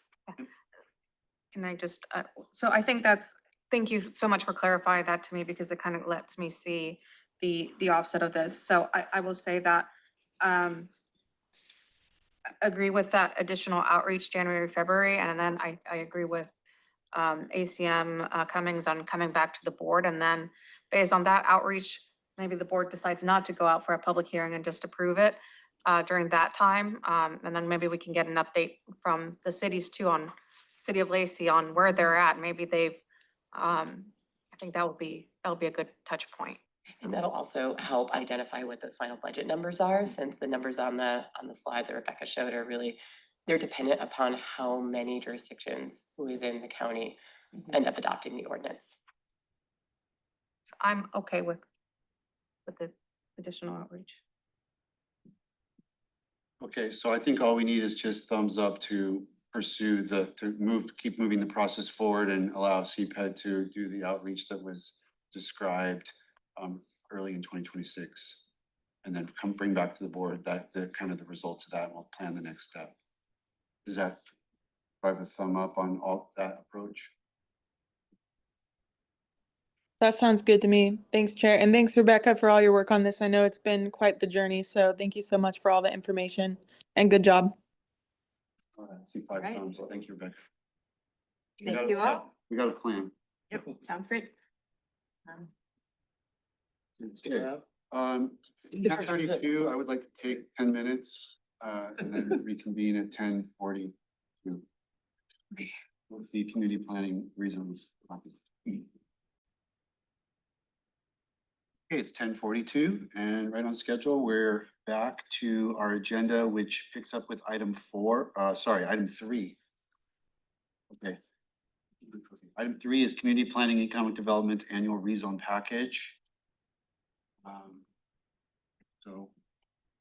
Ashley. I would say, commissioners, given the packed agenda, we want to make sure that this information is provided to the board. But if there is a place that the board feels like it has this initial information that they need, and we can come back at a later date next week if needed. So just want to be respectful of all the stuff you have to consider today.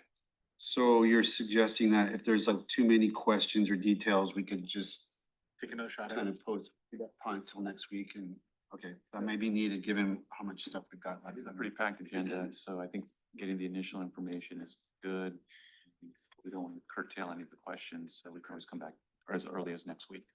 Okay, so I'm gonna sort of take that suggestion and suggest to commissioners that we listen to the overview, we kind of write down our questions and we really, we'll just potentially follow up on discussion. I'm sure there will be a lot of questions from the board that we probably won't be able to handle today. That sounds good. Good morning, Commissioners. Ashley Rice, CPED Director. This is your annual rezone package, and it includes 2 rezones that we'll be going through. These are applicant initiated. These are applicant initiated rezones, so these are not ones that staff proposed. These came in from individual property owners. Just as a quick overview of I don't know what a rezone is. All land here in the county does have a zoning and land use designation. What that zoning regulates are the uses allowed on a property. And the zoning also contains development standards. So think of your setbacks, your lot coverage and residential density. Property owners may request to change their zoning. That's why these are applicant initiated ones through the docketing process. And these rezones, because they do touch the comprehensive plan map, are part of that once a year package of comprehensive plan amendments. So they'll be going on that same timeline as the comprehensive plan update for an adoption by the end of the year. So your first rezone proposal for consideration is along Martin Way. This is in the Lacey UGA. It is currently a split zoned parcel that was created back in the day through a boundary line adjustment. It's about an 8-acre site. And the front half of the property is a mixed high density corridor. That's really the most intense zoning that Lacey has to encourage mixed use and high density housing. So that's what the front portion of the property is. And then the back half of the property is currently zoned low density residential. Now, the front half of the property has historically been used for trailer sales, at least in recent memory. The back half is vacant. And so the rezone would allow expanded high density housing and commercial uses. So here's a zoom in. So that big piece there that's in red, that's the proposed color. So if you think your reds are your commercial and your higher intensity uses. So the big portion in red is what they're proposing to change. And the two smaller parcels in the front are the ones that are already designated that mixed high density corridor. Thanks, can you go back? Just so I'm Oh, understanding. sorry. Click more thing. The red is what's proposed to be changed. When you say the two in the front, I see like 4 in the front. So which two are you talking about? These two in the front are currently mixed high density, apologies. This is like the split zone. So this is now, right now, this is all like a yellow color and they're proposing to turn this red. So 7 acres moving into red. They've also got They have a front, those 2 chunks to the left. no. The ones along Martin Way. Or in the same ownership, The color is just reflecting zoning, the just new zoning, proposed. not ownership. The other ones are already zoned that. So it's just a big parcel. Is it the split zoning that might be, it's one parcel and it's zoned 2 different things? Can you show me the one parcel? Yep. Just with your finger. Not those 2 front pieces. Should be this and then this piece here. One to And the like- far left and Yeah, then. and I'm looking to our planner, so it's that one and this one. Okay, There's one parcel. Yeah, one parcel that's roughly 8 acres in size, 7 acres of it is currently zoned low density residential. got it. Thank you. And thank you to Anna for being here. So because this is in the Lacey UGA, it wasn't just our planning commission that had to look at it, it was the Lacey Planning Commission that looked at it too.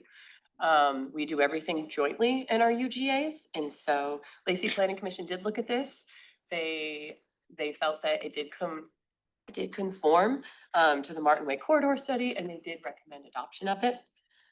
Our planning commission looked at it, and I do have to highlight, I have 2 words that are incorrect on this slide. Where it says denial, it should say approval. My apologies. So our planning commission looked at it. They did recommend approval with a 6-4 vote. And then that was their primary motion.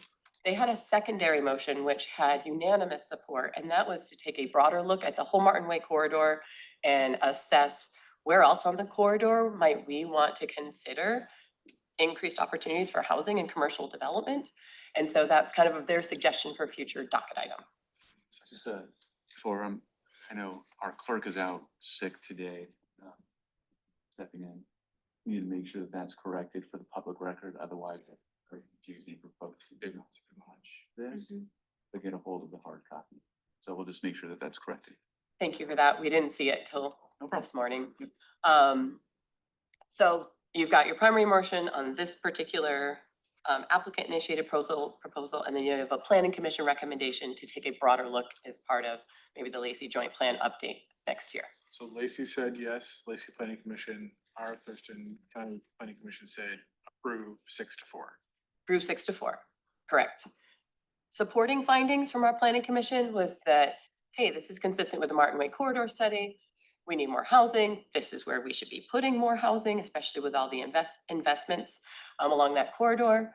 The dissenting findings, and I will say we did have neighbors show up to this public hearing, and they were, I can't recall any of the neighbors that were in support.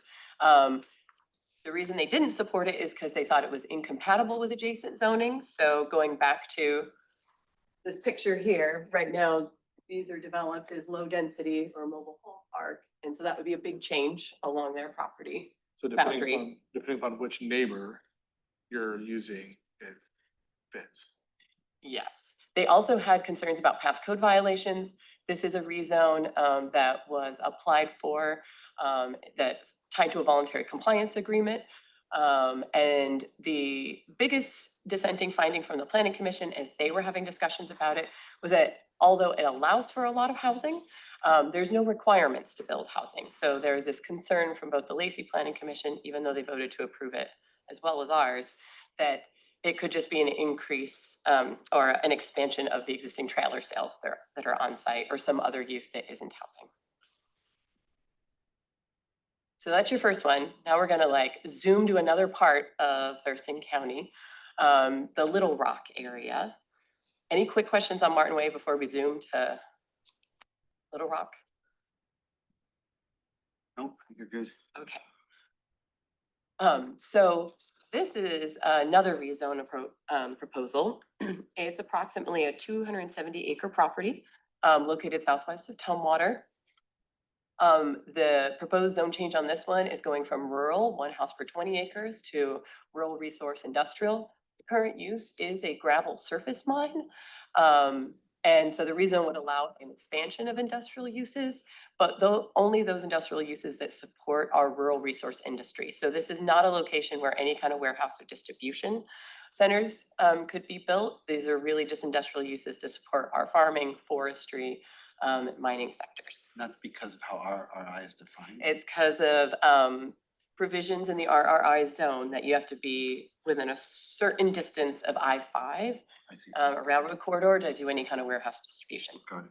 Commissioner, Arnie has a question. It might be on the next slide, but I'm curious, how many acres are zoned RRI currently in the county? Oh, that is a really good question, Commissioner Pernay. We can bring that back to a follow-up work session. Okay, thank you. And the industrial lands inventory will be a really great resource for that. Okay. So this is the original proposal, and it was to change the zoning of the whole parcel from R1 to 20 to that rural resource industrial. But as you'll see there to the left of the parcel, that's the Black River. And although the boundary of the actual site is a 1/4 mile from the Black River, there's definitely some sensitive environmental habitats there in this corridor. And moving to this slide, the applicant revised their proposal based on all the community feedback they heard and the feedback from the planning commission. So they have shrunk the extent of the rezone proposal to just under 250 acres, reserving 24 acres or roughly 24 acres. This area here with the most sensitive environmental habitat. This is also Oregon spotted frog habitat adjacent to the Black River.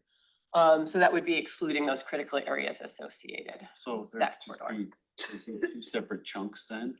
It would end up being a split zoned parcel. So you'd have R1 to 20, which means the provisions of R1 to 20 would still apply there. So you wouldn't be able to develop an industrial use in that portion of the property. Those 2 sections. Yeah.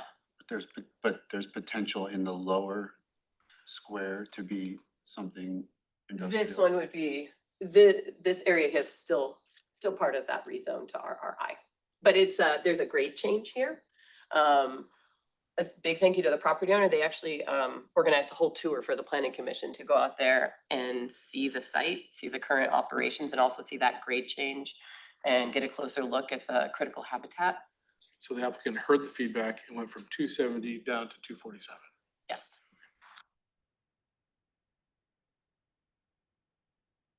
So the planning commission, to be clear, they only reviewed the original proposal. It got revised as it's moving into the board process. And since it's a revision that minimizes impacts, we can go ahead and move forward with that without any kind of redocketing.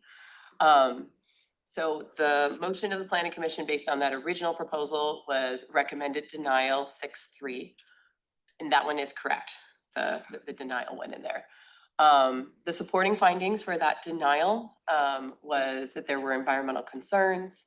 It's close to the Black River and conflict with zoning intent, that R1 to 20 zoning intent. Dissenting findings is that there's a need for that rural resource industrial zoning, that this particular site could provide needed support for our rural ag, mining and forestry industries, that it's actually an incentive for site restoration. And because it's currently a mine, there really isn't much else you can do to the site in terms of degradation.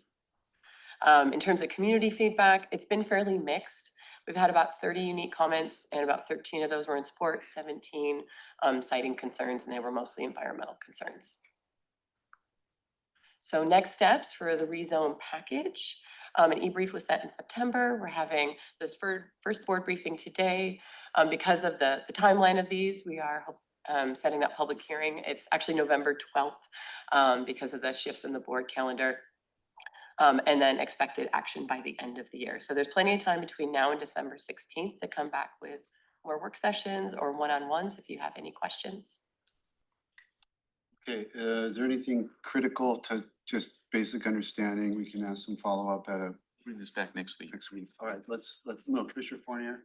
Yeah, I think I found the answer, and I think it's only 60 acres in all of Thurston County that's zoned RRI, and I don't like what I'm curious, like what is a best practice? Is there any kind of, I mean, it sounds like it's important to have this type of zoning. Yeah, we can definitely bring that to the fall work session. We can do a little primer on the industrial lands inventory that was done and then take into consideration recent actions by the board with some updates on that. Be useful. Okay, thank you. All right, perfect. Let's move to our executive session under item 4. This is pursuant to RCW 4230-110-1B to consider selection of the site for acquisition of real estate by lease or purchase. And public knowledge regarding such consideration would cause the likelihood of increased price. Habitat conservation plan is the topic. We're going to take 10 minutes, County Manager. Yes. Board action may follow. It is 10:56. Need to clear the room and then we'll be in executive session until, let's say, 11:08. It's super. 11 minutes. Out of our executive session, board direction was given. No formal legislative action needs to be taken.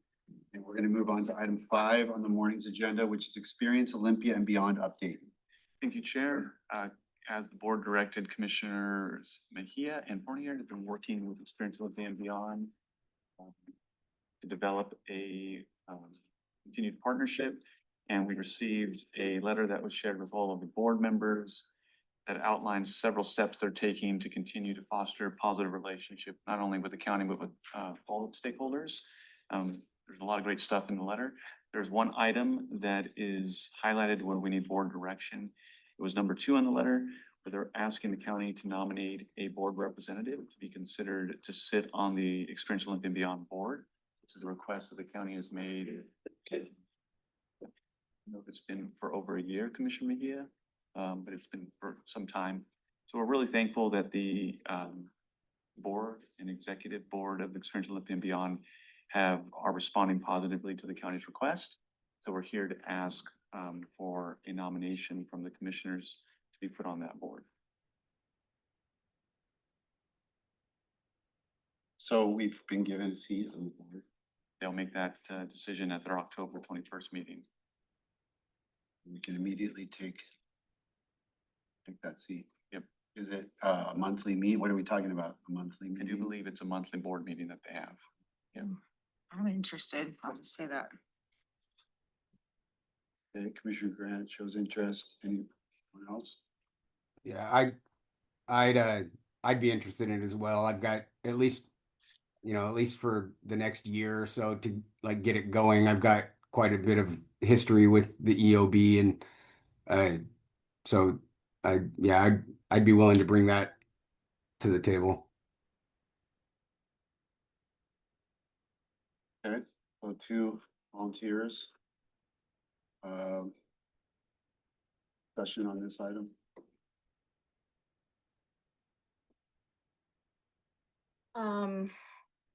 I guess I'll speak, as a member who's been on there, and right now they're going through a transition where they've just lost their executive director after a short time of them being there, and, just based on the conversations that we've had with the EOB, and while going through this transition, I would say that, having Commissioner Fournier as the main person, because he's been involved in all the conversations that happened with Commissioner Grant as the alternate, might be a way to move forward, but not sure. I'm okay with it. Okay, yeah, I've been here 7 years and I still know very little about the EOB and Commissioner Fournier. I've never seen anyone that I've served with is interested and with a lot of ideas and fired up about it. So that makes sense to me. So if proposal would be Commissioner Fournier primary, Commissioner Grant alternate, is that? Works for me. Okay, seems like everybody's consensus on that. So I want to make a motion since this is Make a official. motion to appoint Commissioner Fournier as primary and Commissioner Grant as secondary alternate to the new seat for the Olympic Experience Olympia and Beyond. I'll second that. All in favor, say aye. Aye. Okay, good on that one. Is that the only item there? That's the only item there. All right, so then we move on to item 6, preliminary 26-27 biennial budget for preliminary review.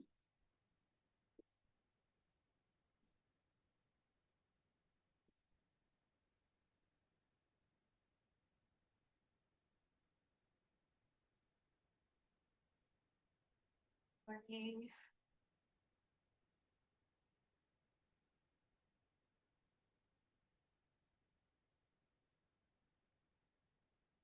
Okay, good morning, Summer Miller, Budget and Fiscal Manager in the Commissioner's Office. This is our first preliminary review of the budget for the 26-27 biennial development. We are requesting that during this presentation at the end, that the board provide direction next week on the 22nd to incorporate into the final budget for adoption on the December 16th year decisions. Background here is that we have a structural deficit. We've estimated that to be about $36 million. And the list for recommendations to move forward into the budget development does not include any new policy, funding or additions, positions, reclasses, or any other general addition to general fund, with the exception of those that are backed by revenue or those that the board provided prior direction on due to mandates passed down by the state or the feds, and for other decisions that the board has asked us to keep track of as we've gone through these very many months of budget review. Okay, so presentation overview. This is the first preliminary review of the 26-27 budget for board direction again on 7/22. No new funding for policy additions, positions, or reclasses that have an additional general fund impact. The recommended to fund items listed through this presentation are compiled with this and other board decisions of known assumptions and mandates considered. There were approximately 240 requests submitted in the 2026-2027 biennial budget development. Of those, there were 208 operating requests. 80 of those were general fund, 128 of those requests for all other funds across the county. There were 34 total capital requests. $213 million was the total of all the biennial operating requests. The general fund request totaled over $107 million. In September, the board took action to address the general fund deficit in the amount of approximately $36 million. There were a series of decision packages which shifted expenditures and increased revenues in 2026 to narrow the estimated budget deficit by nearly $25 million. Can you explain when you say general fund request 107.5 million? Over the biennial, the requests that were submitted totaled 107.5 million. So it was roughly $55 million for the first year in 2026. Additions were requested. and Additions to whatever the base budget was, which was already in at 36 Our million. estimated base budget, yes. Okay. That's effectively what you have, so thank you for asking. So when we are going through the budget process, office and departments submit their requests. That's the sheet that you have in front of you that breaks out the general fund and other fund requests. And what Summer is doing right now is letting you know that the dollar amount of all those requests, that's how it shakes out. 213 over the biennial, and 107 of that is for general fund requests. Those are new requests that are being asked for. And based on the direction the board has given about requests to the general fund, that's how these have been organized into recommendations of approval and not approval. Okay, so I'm gonna ask just to make sure my brain's really, so. You just said it, but I'm just gonna make sure your brain's okay. Yeah. That still base budget is still the one that we've been given. And that you're saying that so far along the way, you've been given $213 million worth of decision packages on top Yes, for this year. yes, Okay, for the build out of 26, 27. yeah, got it. Okay, That was the total of the requests submitted, yeah. okay. Okay, so you received a packet in advance, and we separated this into general fund and all other funds. And we separated them into recommendations to fund and recommended not to fund. We were exploring changing the terminology there to potentially approval, recommended to approve. Because some of these items are actually requests to reduce funding levels. So this first page is the recommended to fund list on the general fund. And you can see in the total columns at the right-hand side, the revenue totals were 9.4 million, expenses 4.9, and that's in 2026, 7.6 in 2027, and 2.558.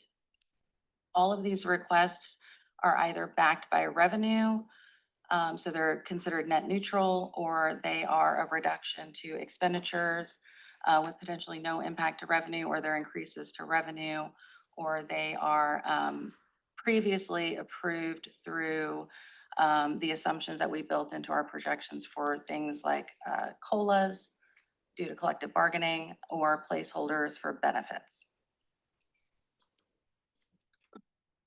We are continuing that. Here's the budget recommendations again for general fund. The same thing goes for the budget recommendations for all other funds. We've separated that into all of the requests. You can see clearly which are backed by revenue, which are not backed by revenue. And then there's a small list at the bottom of your page 3, I believe, that is not recommended to fund. And that is due to the ties to a general fund request and those impacts.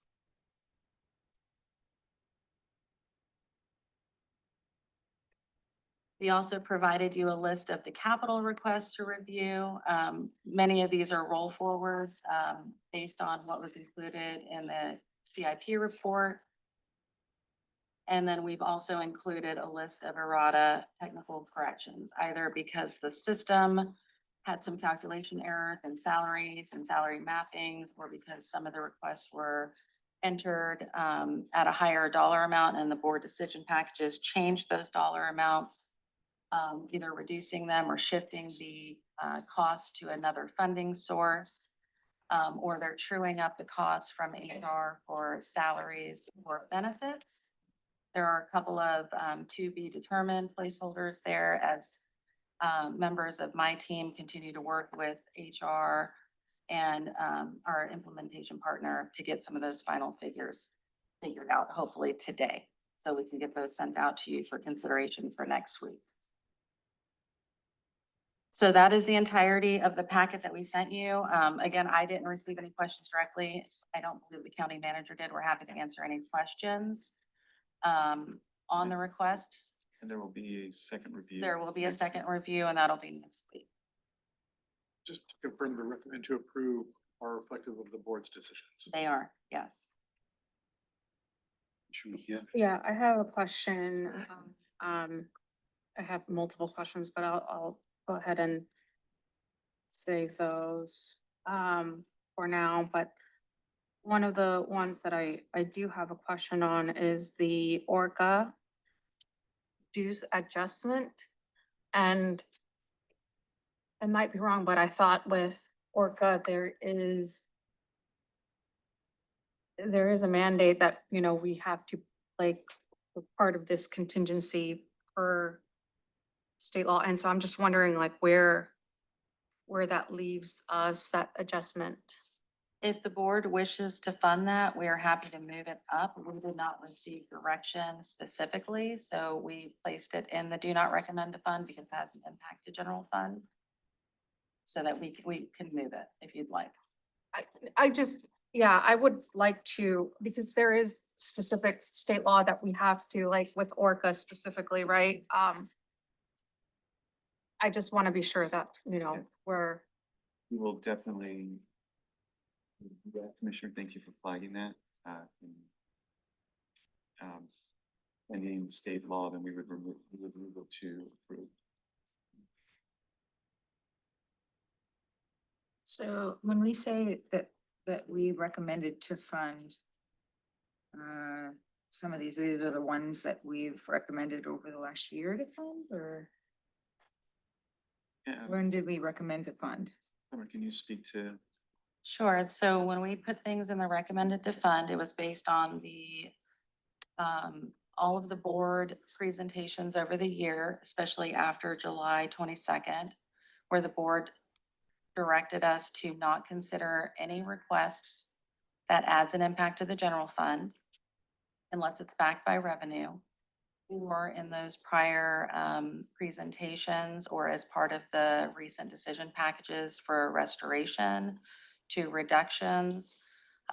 We considered those as well. So that would be things like collective bargaining agreement COLAs, shifting funding for, say, settlements, shifting funding for potential or the new stand-up of the public safety sales tax, HB 2015 fund, all of the different items that the board considered and asked us to take into consideration as we put this together. So I have a question related to, it's kind of similar to Commissioner Mejia's, but like the next item, the TRPC. So like with Orca, obviously there's state laws involved, and but with TRPC, there's no state law that we have to be there. I don't know, but I'm just wondering, I mean, if they increase, like, it's either we don't participate, right, or we pay what we're supposed to pay. I mean, we can't just pay we either have to decide, we're not gonna pay that extra bit, so let's just take it all together and then we've saved more money.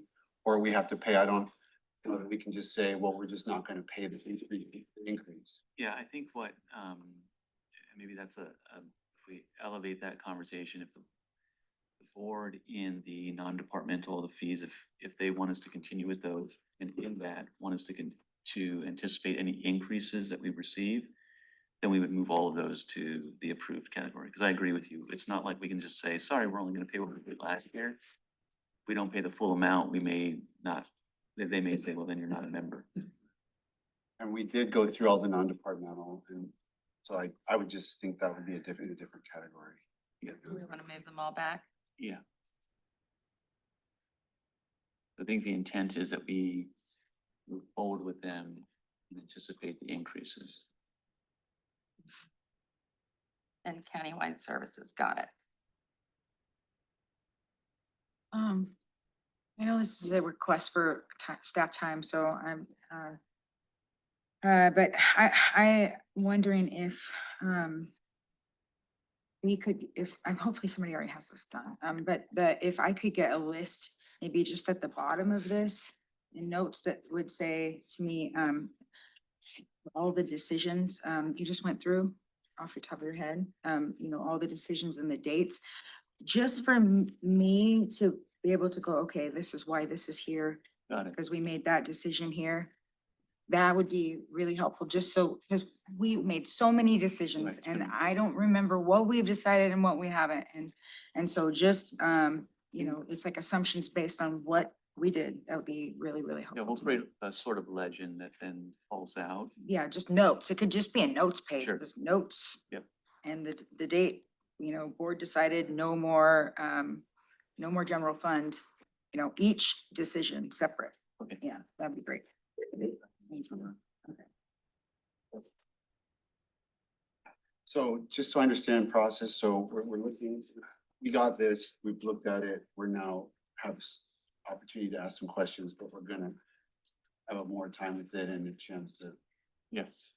to come back and, because we don't, I mean, I'm just trying to manage the time and what needs to be, it's just from a meeting management perspective, what we need to accomplish here today. Yeah, this is a procedural process to have two interactions with this information. And so today it's an overview that Summer's provided, gives you as commissioners time to receive it, look at it, ask. How is this organized? How do I make sense of it? And then we'll Yep. spend time with it between now and next week. And then next week we come back, hopefully answered your questions. There obviously can be more questions next week that we can answer, but we will look for next week to receive direction how this is laid out. And specifically the approved to fund and the not to approve to fund, so that then the budget team can get back to departments and offices as to what the requests are submitted, and they know how to continue to build their budgets for 26, 27, leading up to the ultimate approval process.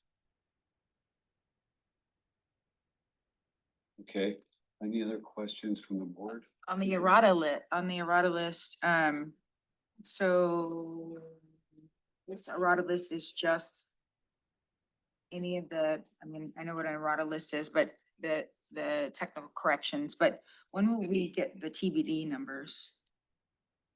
My team is working with HR this morning and we're hoping to have the final numbers sometime early afternoon. Okay. And then I will create an update to this. The other thing to note is the deadline for submissions for reduction plans was yesterday. We've received a great deal, a great many of those, but not all. So we will also incorporate that into this list so that you'll see the additional items to approve. Deadline for reduction plans? So you mean anything that's coming? I need more Yeah, on this. We mean the offices and departments, based on the board's decisions last week. They're finalizing their budgets to the targets and numbers that the board set. That's the interaction that's happening with the budget and finance team. Okay, so you're gonna add that to this list There, for us to have. I think what Summer's saying is that that information and what they're doing with HR today will continue to inform the errata list and just shake out all the little details that need to be done in that process.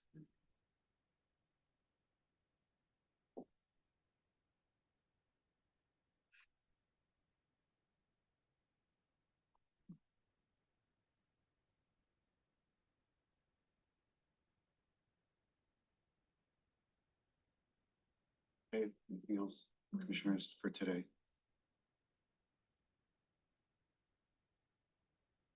Okay. Thank you. Thank you. Item budget calendar update, county manager report.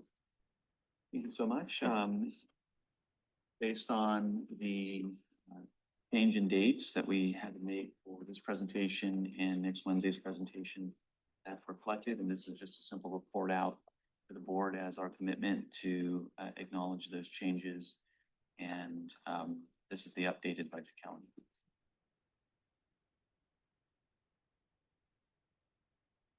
There's no action needed.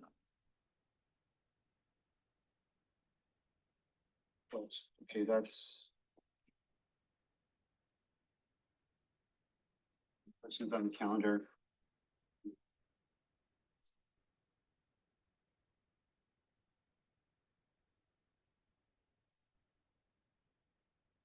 Okay. Thank you.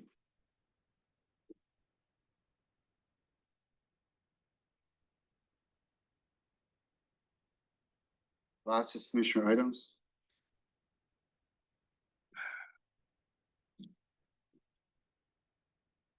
Well, I mean, Commissioner Grant.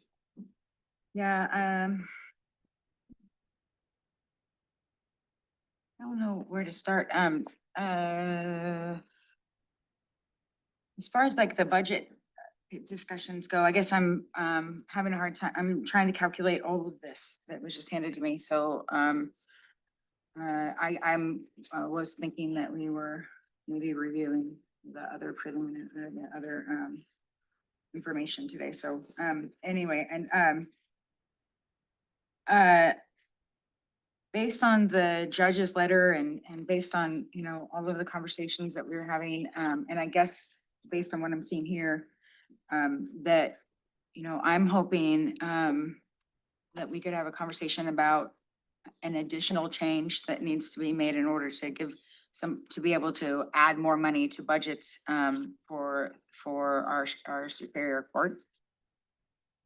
And so I have, you know, a recommendation or a way for us to move forward with that, and I'm just wondering if we can talk about that.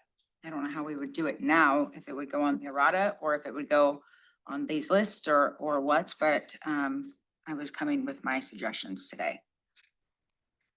Just have one. Let's just do that and we'll figure out where it fits into the larger process. I actually have two things to talk about today, but yeah, okay, so Good. and then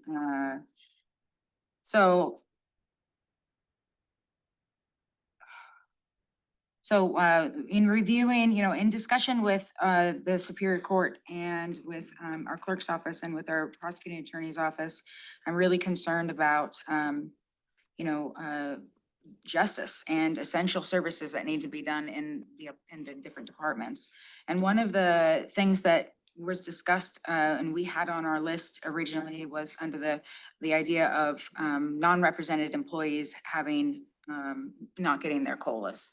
And that was a total of about $700,000 in year one and seven something in year two. You know, and I think that we should think about making that change in order to shift some funding back into Superior Court's budget.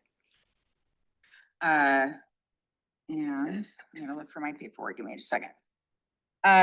You know, so it would be 753, or excuse me, sorry, 703 in year one, 722 in year two. And that would be the general fund, cost of living for non-represented employees. And my suggestion would be booking that savings of 703 and moving it back to Superior Court. And between Superior Court, Juvenile Court, and a little bit towards the clerk. I'll pipe up because you and I discussed some of your I think it's a good idea. Frankly, I was pushing toward that before budget staff was able to sort of say that there was potentially that $5 million of reversion. That once we decided to spend that, I kind of pulled back and said, well, then maybe we don't need to do this. But given the input we've got from Superior Court and kind of looking at the overall, I'm willing to support that proposal. What I would want to hear, I guess, is in terms of clerk, we put 3 tranches of money towards Superior Court and 1 toward clerk and juvenile court. So I would kind of need a little bit of input as to how to. I guess I break that down. want to leave that kind of open to hear if there's a suggestion. But Commissioner Fournier, go ahead. I just wanted to request that any action we take, we make sure we do it formally with a motion and with debate and just, I don't, so we're giving clear direction. Yep, but we can do that, but Commissioner Mejia. Yeah, I'm okay with the recommendation from Commissioner Grant.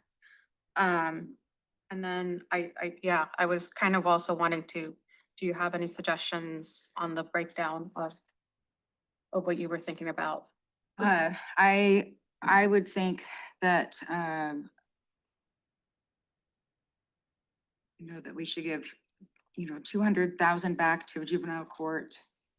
400,000, I mean, I think that juvenile court, do 300,000 for juvenile court, 300,000 for superior court, and 100,000 for the clerk. And if I could, Commissioners, just I wanted to ask Summer, thank you for joining us at the table. Can you confirm what that number is, just so the Commissioners have, we were looking at one point deferring the COLAs for the non-represented in general fund. And I remember the number that Commissioners remember, about 700. Yeah, I took it yesterday from That was my notes. the 703 was Summer from can your confirm it for non-department. us.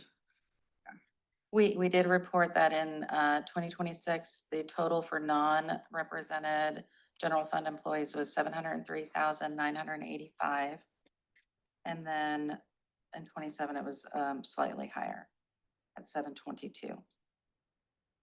Can I ask a question to Summer and others that, they include all county funds, where you would come back and given us a thing that said that it would be 1.16 million if we included all county funds. And I guess my question would be if we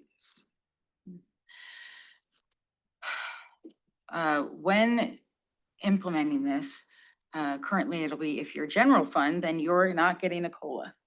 And I have some concerns about that because it really should be all unrepresented employees are not going to get a COLA this year.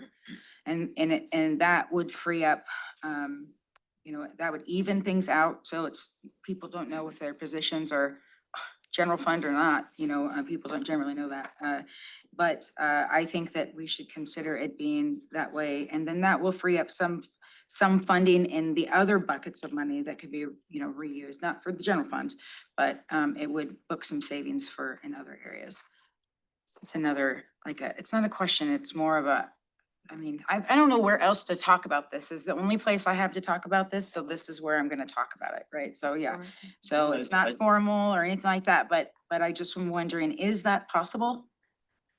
Yeah, the For board us to can, build, to save the 1.18 million? Yeah. board can direct to forego COLAs for all funds. That's at the board's discretion. And then in the funds that touch outside of general fund, will see a savings, and a lot of those funds are restricted to certain uses. But yeah, the board can direct. I understand your equitability argument. I think it's Yeah. reasonable to bring that up. Commissioner Fournier. Yeah, I know that these employees are not represented by a union, but I think if we're going to take away COLAs from staff members, we need to figure out a way to hear from them. I don't know if there's a way to find some type of representation or allow them to have some kind of voice. And if you're going to take money out of people's paychecks, I think you need to look them in the eyes, and we need to explain to them why and give them the opportunity to speak their mind. It's a slightly inaccurate characterization to say we're taking money out of people's paychecks, but I understand the point. Thank you. Yep.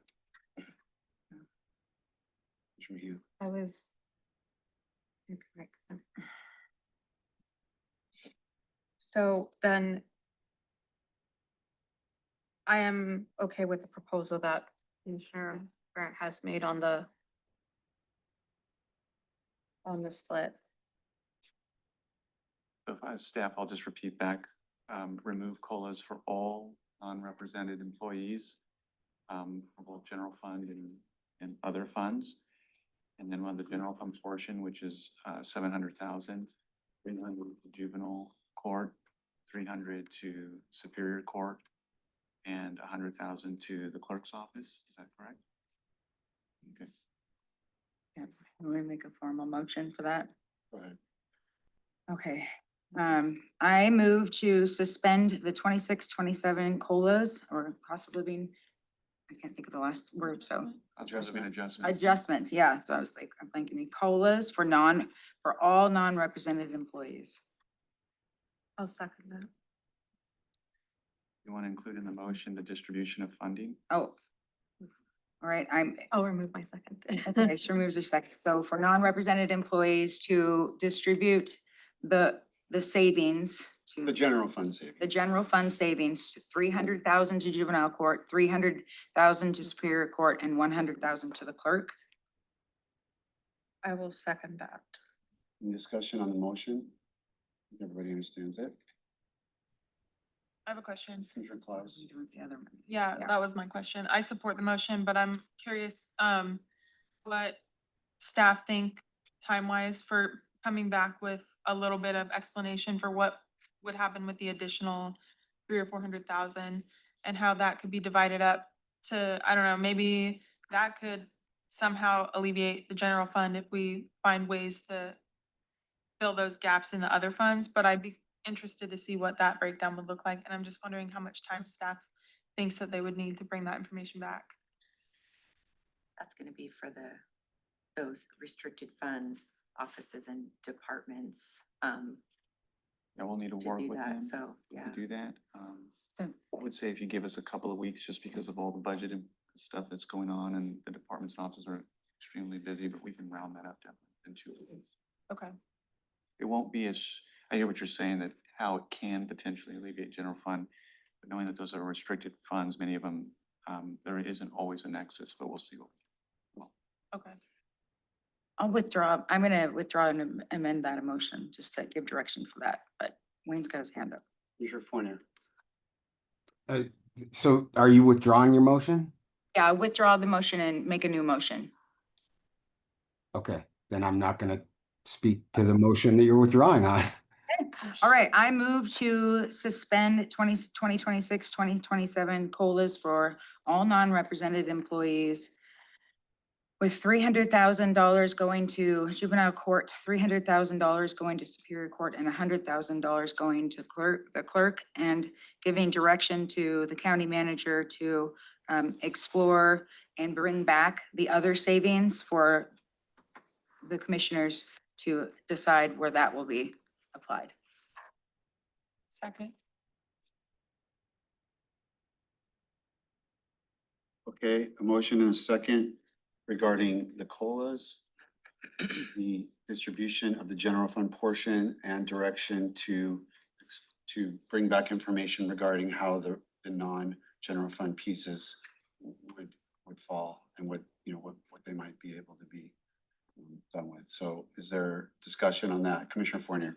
Yeah, just my comment, this is, this is the first time this has come up. I don't, so it's kind of this is kind of a surprise to me. And this is a big move that would affect a lot of staff and we haven't heard from them. So I'm not comfortable supporting, a big move like this so quickly, without, involving some type of staff level conversation because we are affecting their paychecks.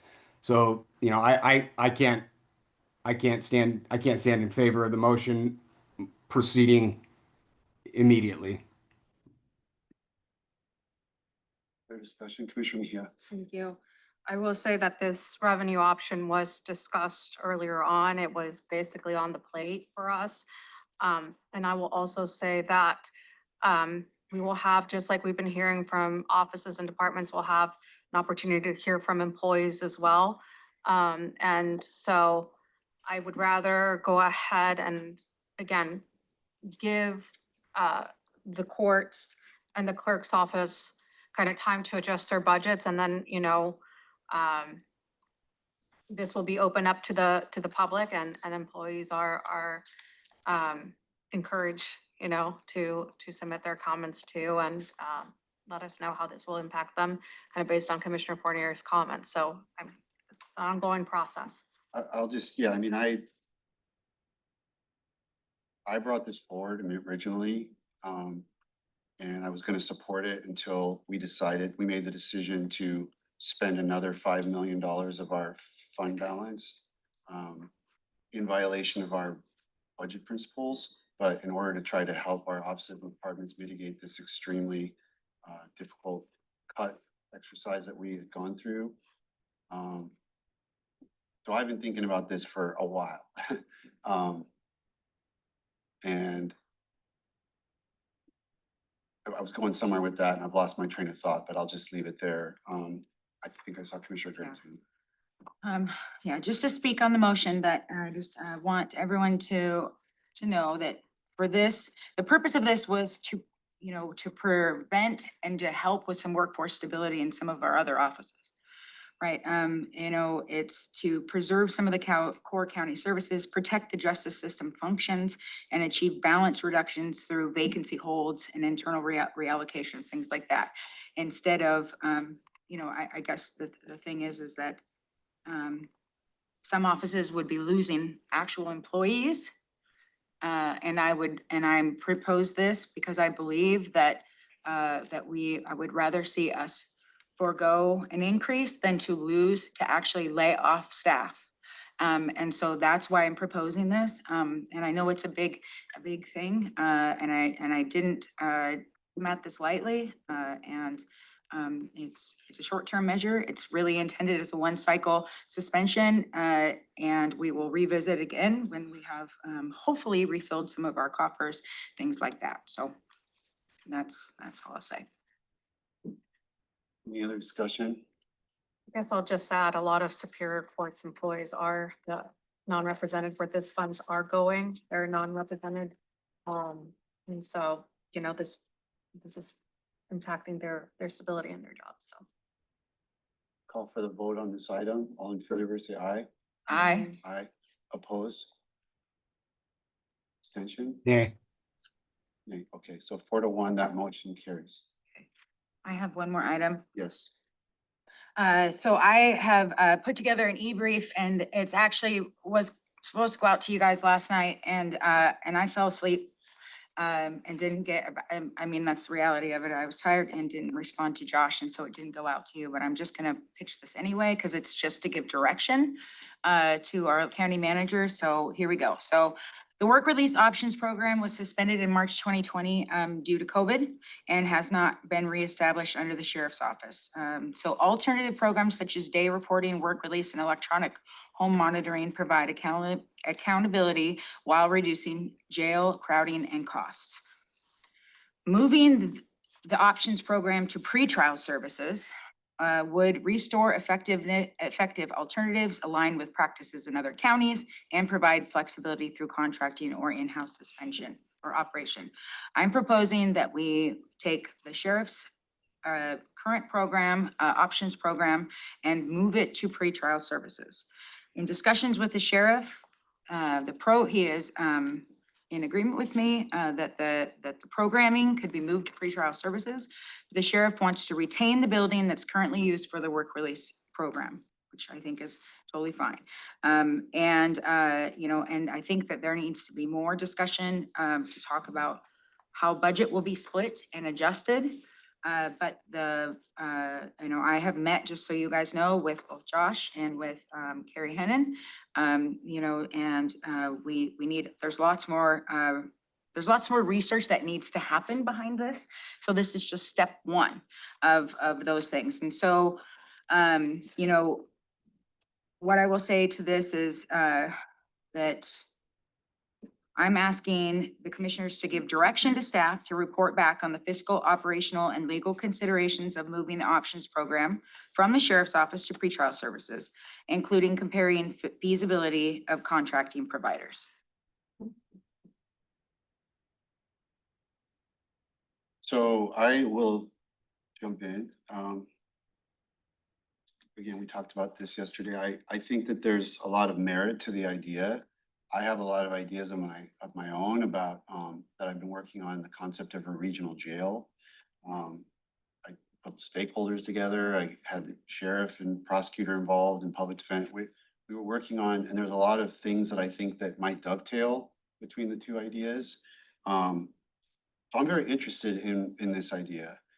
I guess the timing of it is like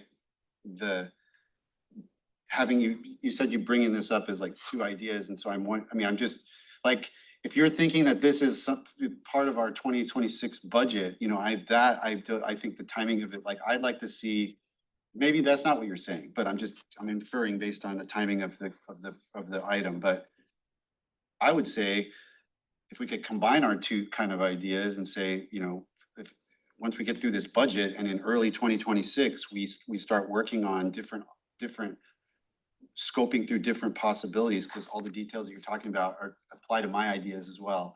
And they could sort of maybe be done in tandem, and we could look at ways that we could do better job both operationally and financially with our jail. And that could help us with any, we're already looking at potentially a shortfall in 2027. We may need to turn dials for a financial reason. We're always trying to improve services and operations. So my thought, and I don't know what timing you're proposing, but my thought would be to give that direction, but it would be something we would work on in early 2026 and try to tee up for potential action in 2027 if we felt that it was appropriate. But I don't see that it's gonna help us, with where we're at now. There's too many things that would have to happen. Right. Commissioner Fournier hand was first, I believe. Yeah, you kind of said some of the things that I was thinking. I mean, this is a fine thing to talk about, but I don't see how it comes into the budget discussion, because that options program is something the sheriff is cutting out of his funding package. So it's as of what's suggested on the table in front of us, there is no options program to transfer to pretrial services.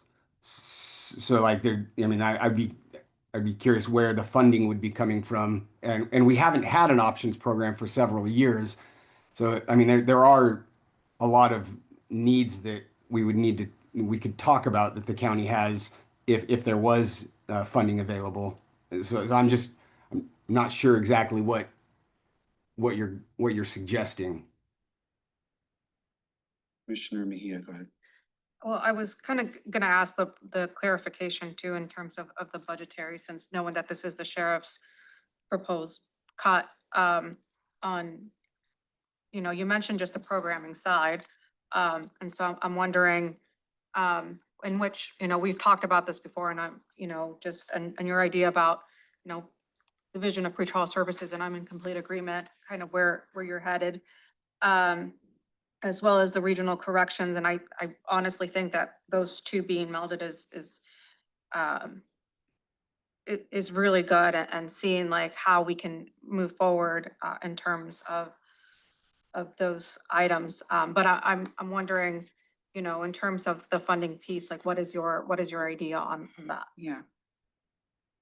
And from yesterday to today, I mean, I would just be honest that there's been a lot of discussions and thinking, and I didn't know that Commissioner Minzer is working on a regional jail proposal. So, and I'm also excited about what that might look like. And of course, I'm really interested in getting this program going, right? And regional jail would be a long ways out. So this could be step one of multiple steps of us moving towards a more flexible way for folks to reduce our for people to be in the community, getting treatment, and actually reducing our jail census. That's the purpose of this. So I just want to say that.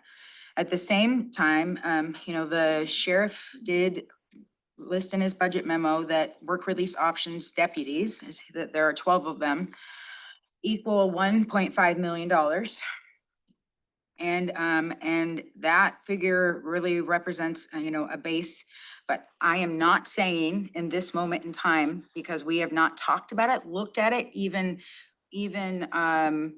I would like to give direction to the county manager to go find out how much things would cost when it comes to booking or creating or contracting with a company to do this work for us before we adjust any financial amounts. But right now there are 12 deputies sitting in the sheriff's budget that the sheriff has where there might be some savings that could be shifted. And that's what I'm going to be asking, is that some money would be shifted and it would be moved over to create the pilot program. Could even create just one position so that we have somebody working on the regional justice. you know, that we have somebody actually funded. So maybe $150,000 shifted from the sheriff's budget to our budget this year for us to actually get somebody on board after we've done some research. I mean, that's kind of where I'm going. I don't have the answer to this today, but I feel like giving direction to the staff will help us make that decision. Chair. Yes. Those 12 deputies for the options program, that's not funded. That is what the sheriff is recommending that where his budget cut takes place. And then I just kind of want to push back. Like, work release doesn't from my conversations with jail staff, the work release program doesn't necessarily reduce incarceration, because those folks that are safe enough to be out in the community working on work release, they're most likely at home on electronic home monitoring now. So they're not incarcerated. And if you create this, you know, or prop back up this options program, that will be incarcerating them. The folks that are safe enough to be on electronic home monitoring are the ones that would likely be in the options work release program. And you know, because so there is an argument that folks have made that a program like that is a bit antiquated, and we've moved past that type of program to electronic home monitoring and reduced our jail population. So, and that's probably why it hasn't been propped back up in the last couple of years, because it wasn't really that valued by, you know, kind of the jail community, if you will. I think the program, I don't want to speak for you, but Commissioner Grant, but what you were describing to me was kind of a different, I mean, you're housing it under there because there's a budget there now. Right. Or at least temporarily, but what you were describing was a little bit different vision. Quite a bit different vision that I think would be more of a modern approach. So I support where you're going with it. I just, in terms of how to manage it within the budget is where I'm. Okay. Yeah, and I'll just, you know, I'll respond to that. So the idea, you know, there are lots of different, you know, new ways of doing things, but the idea is that we create a step down program. The idea is that when somebody, so right now there are two options, right? The option is you either on EHM or you're going to jail. You know, 98% of our people that we're dealing with in jail right now are dealing with the drug issue. Giving, you know, currently, if you opt into, to just give you some context, Wayne, if you opt into drug court and you screw up, you get like a chance. And you get like one chance, then you screw up again, you get another sanction. And you now, this time, because you just still can't stop yourself from using drugs, you screwed up again, but you really do want to change your life. This time they go to CDP, CDP is a chemical dependency program within the walls of the jail. So they like lock them up, back up, and then say, come on, you can do it, you can do it. We don't want to give up on you. And as they continue to grow and as they continue to perform in drug court, then they're released back into the community again, you know, and it's a step down. And that's the example of what the importance of work release. You know, work release day, so there's three parts of this. There's work release, there's day reporting, and there's EHM. You know, if somebody, every single person that we give the option to go to work release, it will be paired with treatment. It'll be paired, day reporting is paired with treatment. And every time they don't report and they report that they didn't get their meeting slip signed, or they didn't get, you know, they didn't go to their treatment providers or letting the probation officer know whether they showed up for their treatment. If they screw up now, the court puts them back in jail. This would give us options to actually step somebody up and down and keep them, you know, on their treatment plan. And that's why I'm so passionate about it. You know, and it also, and I'm just gonna say it from the personal lens, if my husband wasn't given back in the day, 21 years ago, work release was what he was given.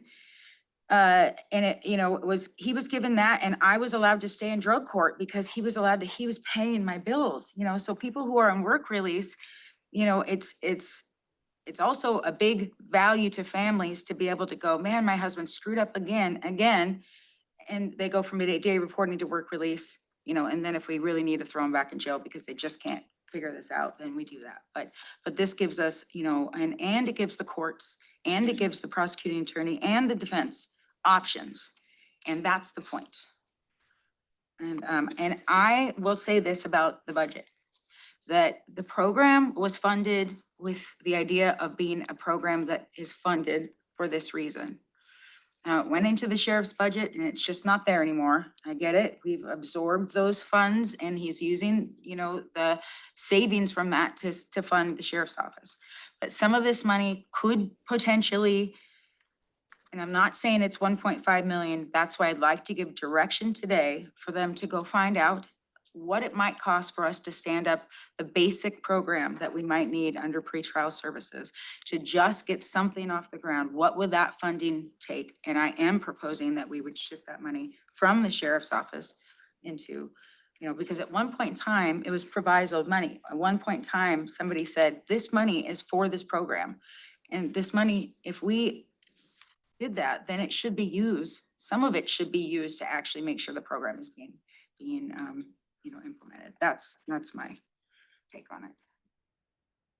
So your proposal for the funding piece is to shift that a portion? Yeah, And then for the sheriff to make up the cut somewhere else? yeah. The way I look at it is I'm really not interested in deeper cuts anywhere, and we've already gotten. Whatever the dollar amount is to launch what you're talking about, like, we can't do it without more resources that we don't have. So like,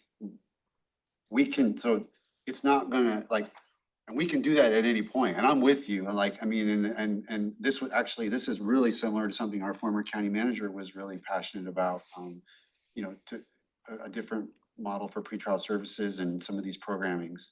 And we have the support of the sheriff now in a way that we didn't back when we were first talking about it. So I think there's a lot of possibilities, and we can have this as kind of a priority that we want to build, but, shifting some small amount from the sheriff's office, even if we're willing to do that, is not gonna launch I guarantee it's not gonna launch what you're talking about. And so I just am reluctant to deepen anyone's budget situation from where it stands right now. Right. Well, and I guess I'll follow It's up on time. this time, I follow up on this and say that when we're also in the middle of a discussion about expanding the jail. There's also that discussion happening and we're trying to figure out how to do that. And I just feel like giving direction today for us to start exploring it we may find that there's a shift, that it could come from somewhere else, that we may find that there's a shift in, based on whatever Josh or others work on a preliminary financial report, we may find that there'll be savings from the jail or there'll be savings from somewhere else that actually could fund the beginnings of this program. So that's just my other argument, is that we also talked about it as a way to reduce the census in the jail crisis committee. And I just want to make sure we're bringing that back up, but to not set the direction for them to start looking at it, it just sets us back another, I don't oppose the exploratory approach, but for me, it would kind of need to be clear that it's not the top priority till we get this budget like wrapped up. And that might be, I'm looking at the county manager, that might be early next year. It might be, I don't know when that would be. I know you have a ton on your plate, and we're dealing with a lot of those. And through this budget cut, we're not funding the senior program manager for criminal justice. Right. Who would do this body of work. Right. So that's what I'm sitting here thinking is. it would be Carrie Is that would do this work. That's what I was thinking. Part of that understanding. Commissioner Fournier. I just want to point out again, there is no money to shift. So this suggestion would mean deeper cuts to the sheriff's department.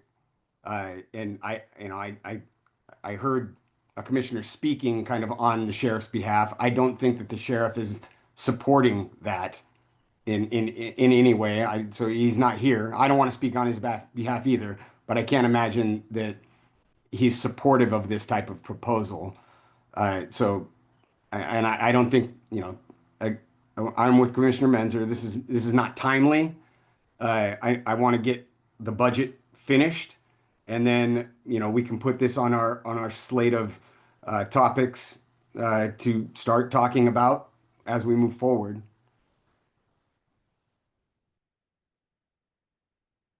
I think regional jail, if I'm remembering back to our strategic planning process, was something I threw onto the board. Yeah, And we had support for it, but it didn't get elevated to one of our top 5, so it didn't make our final sheet. But it could be something that we dive into with both feet, you know, after the first of the year is what I'm thinking. Well, how about we expand it from like just regional jail to like, you know, also like a diversionary kind of. Yeah, like and what- expand it. I'm not just Expand it, saying- yeah, Whole like thing. pretrial services and expanding it into a diversionary. That way it would include additional programs that we could, and then I'm okay with the suggestion of after the budget. I think that it's Commissioner Grant, you're very spot on and, but just the situation right now and the financial piece is kind of where, I'm hesitant, at this time, but I think that for 2026, it will give us time to expand on this program, to look at everything holistically. And I believe that both you and Commissioner Menzer serve on the committee for the jail and on innovative justice as well. So I think that there could be some Yeah. congruity there. General person's agreement to bring this forward, bring Okay. these ideas. I mean, because if we're not even dealing with the building, I mean, if what we're talking about is kind of like, it's gonna be launched from whole cloth almost. It's really pretty dissimilar to what has happened in the past and hasn't even been operational for several years. So, Okay. Commissioner Menzer. yes, Commissioner Fournier. I just, you mentioned us setting our goals, and I just want to point out that kind of the reason that we do that big workshop to set our goals is so that we can, prioritize policy level what we're going to be moving for, as a board. And the whole point is to not come in to commissioner meetings and say, hey, I got a new idea. And then, sending staff off in new directions all over the place. So like, I don't, this is a high level concept that I see as something that we would talk about in our annual retreat and set as a priority for staff throughout the year. And, I want to refrain from just, coming in commissioner items. Hey, I got a new idea.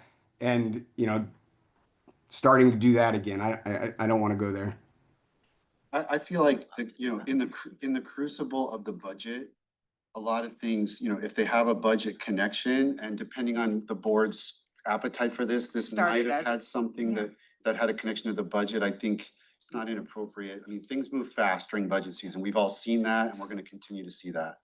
So I personally don't have any problem with that. I get what you're saying, Commissioner Fournier, in general, but I think things that have budget connection, kind of sometimes just get jump started because we're trying to make so many different pieces fit together. This is the spaghetti on the wall situation. That's kind of how I see it, is just options Yeah. for us to discuss. And Commissioner Grant, she and I talked through about 7 different things yesterday and we talked through how a lot of them didn't work or we already explored them. And these are the 2 that kind of still were spaghetti, still sticking to the wall. So I mean, I appreciate all the work everybody's doing. Everybody's doing a lot of work. I know that you guys, between just the communications that I have as chair coordinating with all of you, I know that a lot of commissioner effort is going into and thought is going into what we're facing. Okay. Is there something else we need to address? So then do we, so there's a gentleman's agreement, I heard, Yeah. a commissioner's agreement. And so, for me, I guess I would like to see this, the regional corrections conversation and bringing that in to definitely be a priority for us in 2026. So there's, for me, it will be definitely a top priority. I think this year budget was kind of like on the forefront of all of our minds. And that's why I don't think we we jumped on it, but I think for next year, it's definitely something that we just really need to address, so. Between, I mean, think about it, between, Olympia's municipal court coming, and there were questions about our programming, and then back when I had the stakeholder meetings about the regional jail with Sheriff Snaza and that time, through TRPC, there were questions from City of Olympia about how policy decisions would be managed and how programming would be done. And that dovetails, I think, with some of the things Commissioner Grant's talking about. We've also got the flex unit situation and how we could work together with capital facilities shortcomings in our jail. There's a whole bunch of jail-related issues that I think with a lot of work and study and collaboration could really yield some really fruitful results for the region. Well, I'll just say that it's, because we all can't be in one room together, this is one of those things where I'm just grateful to hear that, other commissioners are thinking along the same lines as I am, where, we need to make shifts in that area, even if we are going through budget cuts. We may find that there are savings attached to some of the decision-making that we go forward in, right? And when we look at, the return on investment, when it comes to making shifts like this, there are dollars that can be attached to it. So, I think that even though we are struggling next year, we do need to continue the conversation and move this forward. So it's good enough for me for today. Appreciate it. Other commissioner items? I do have a question in terms of, I was just quick, thinking, the Grow Back Plan, when are we going to have a discussion about that? And We mentioned we would start that conversation in early November. early November? Okay, great. Sorry, I missed that. And remind me what a grow back plan is, please. I've never heard of such thing, but what would it be? Like, Do you want to describe it, County Manager?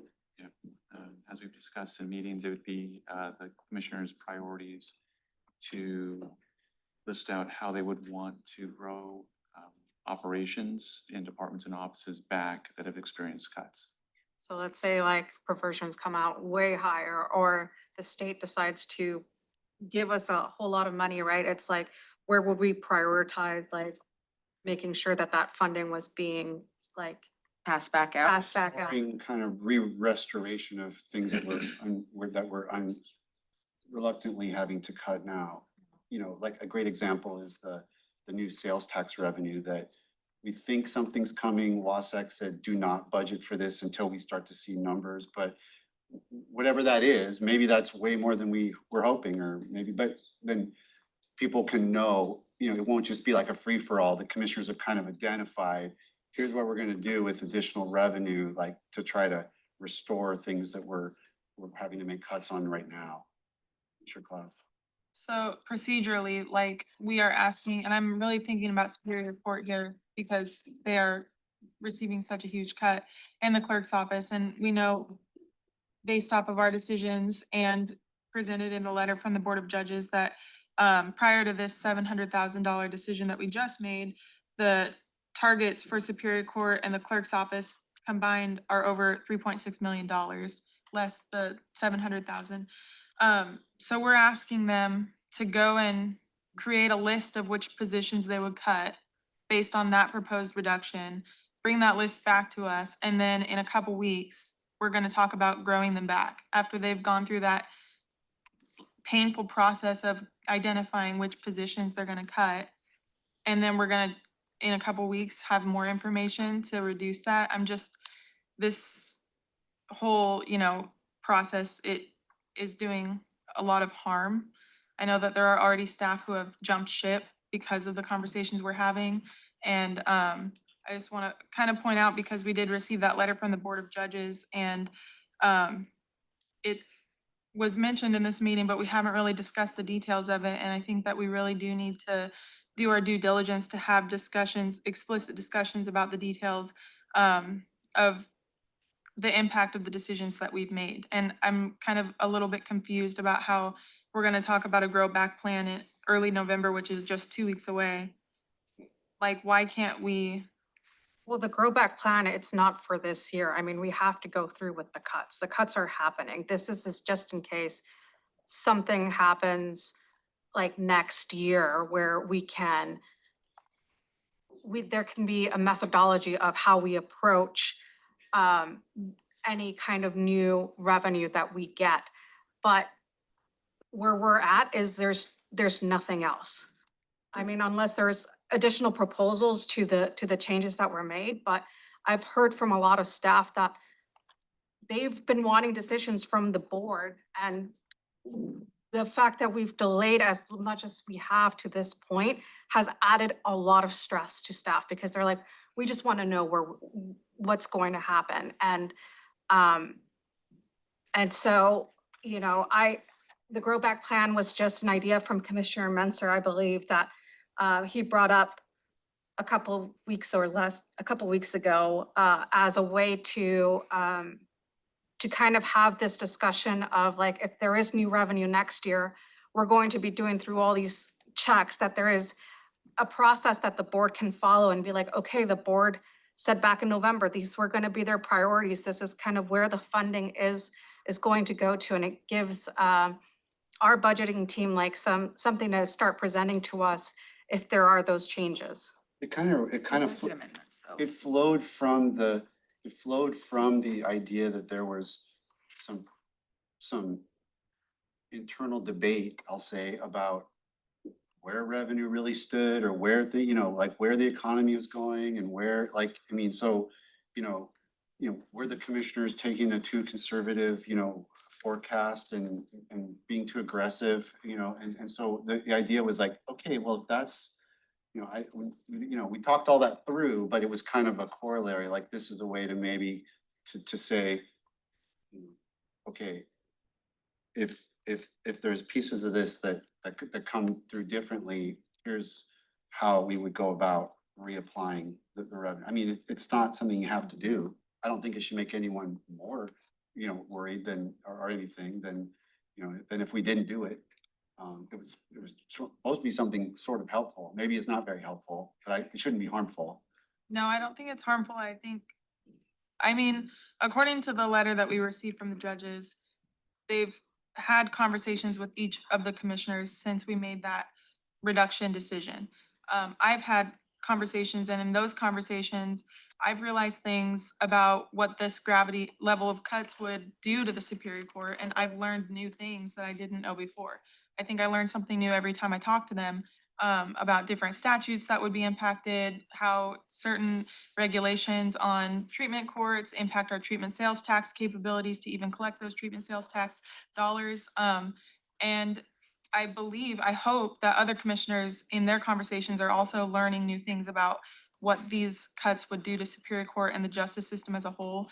And so because we're on such a tight timeline, I will say, I didn't come today with a proposal prepared like Commissioner Grant did, but I'm working on something like that to hopefully reduce the level of cuts. And I plan to bring that back next week, to reduce the level of cuts to Superior Court. But then, of course, we know that would have to mean cuts somewhere else. And that is a really difficult decision to make. It's a difficult proposal to come up with, but I just want to let the board know, so it's on your radar, that next week I'll be coming back with a proposal to hopefully restore more back to Superior Court in the clerk's office. But I'm just kind of wondering if my seatmates have anything that they feel comfortable sharing about what they've learned in their discussions with Superior Court, because I know for me personally, it makes me even more uncomfortable with the decisions that we made than I already was as far as the reductions. So I know we've all talked about like level of priority during this Grow Back Plan, and we've all mentioned that we would like to prioritize Superior Court and the clerk's office. But if there's anything that other commissioners feel is worth sharing now, since we're all together, that would probably be helpful for me as I continue to think through a proposal for next week.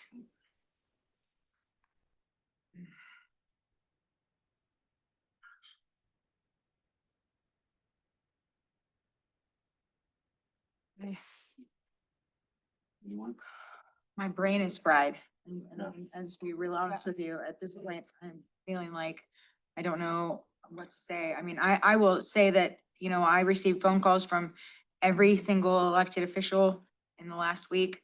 We've had multiple conversations. I still have real concerns on my end, around the approach to this, the way that we did the budgets and I am very, I'm worried, $3 million out of our court system is devastating. You know, and so I think we have to push harder, you know, and I'm happy to talk with you, Commissioner Klaus, about some of the other ideas that I had that we talked about, that could be brought forward. But we have to, you know, I don't know. That's. You were also walking me through. Yep. Looking at expenditure numbers and history. I mean, you did a lot of work. Yeah. And looking at things from different angles. Right, right. And Yeah, and I will say that so I did my research back to 2007, looking at all of their offices, every elected's office, what we were budgeted, what was expended, and what are the patterns of how people have spent in each of their offices. And I will say that there are, you know, and I think this is because of the reversion culture that was kind of created in the budget process, that, you know, each office always has money left over. And I created some of my decisions around, like, could I justify cutting one office than another based on how much money is left over? You know, and I look down all the way to salaries and benefits and different things to see who has FTEs. I mean, I think that there is some room for each of the offices to make some vacancy holds and to make some cuts, you know, but I would agree with Commissioner Klaus that we have to dig deeper to find a way to restore more to Superior Court. And that's all I can say. And just to kind of add on to what Commissioner Grant said, I mean, we know that the total level of cuts, taking $3 million or $3.6 million from the clerk and the Superior Court's office is about a third of the whole total of cuts going directly to some critical functions that work in tandem together. So it's just, it's not gonna work. It's gonna completely break the system. I would hate to have to learn that the hard way by watching everything fall apart. I know we were, you know, threatened with the detrimental impacts of potentially having to cut the jail and close the jail and let a bunch of violent criminals out in the community. And what's gonna happen when the level of service that the sheriff is providing is not reduced because the cuts don't warrant that type of reduction and the Superior Court is still having to process all of these cases? How are they gonna do it? I just don't feel like it's gonna be possible.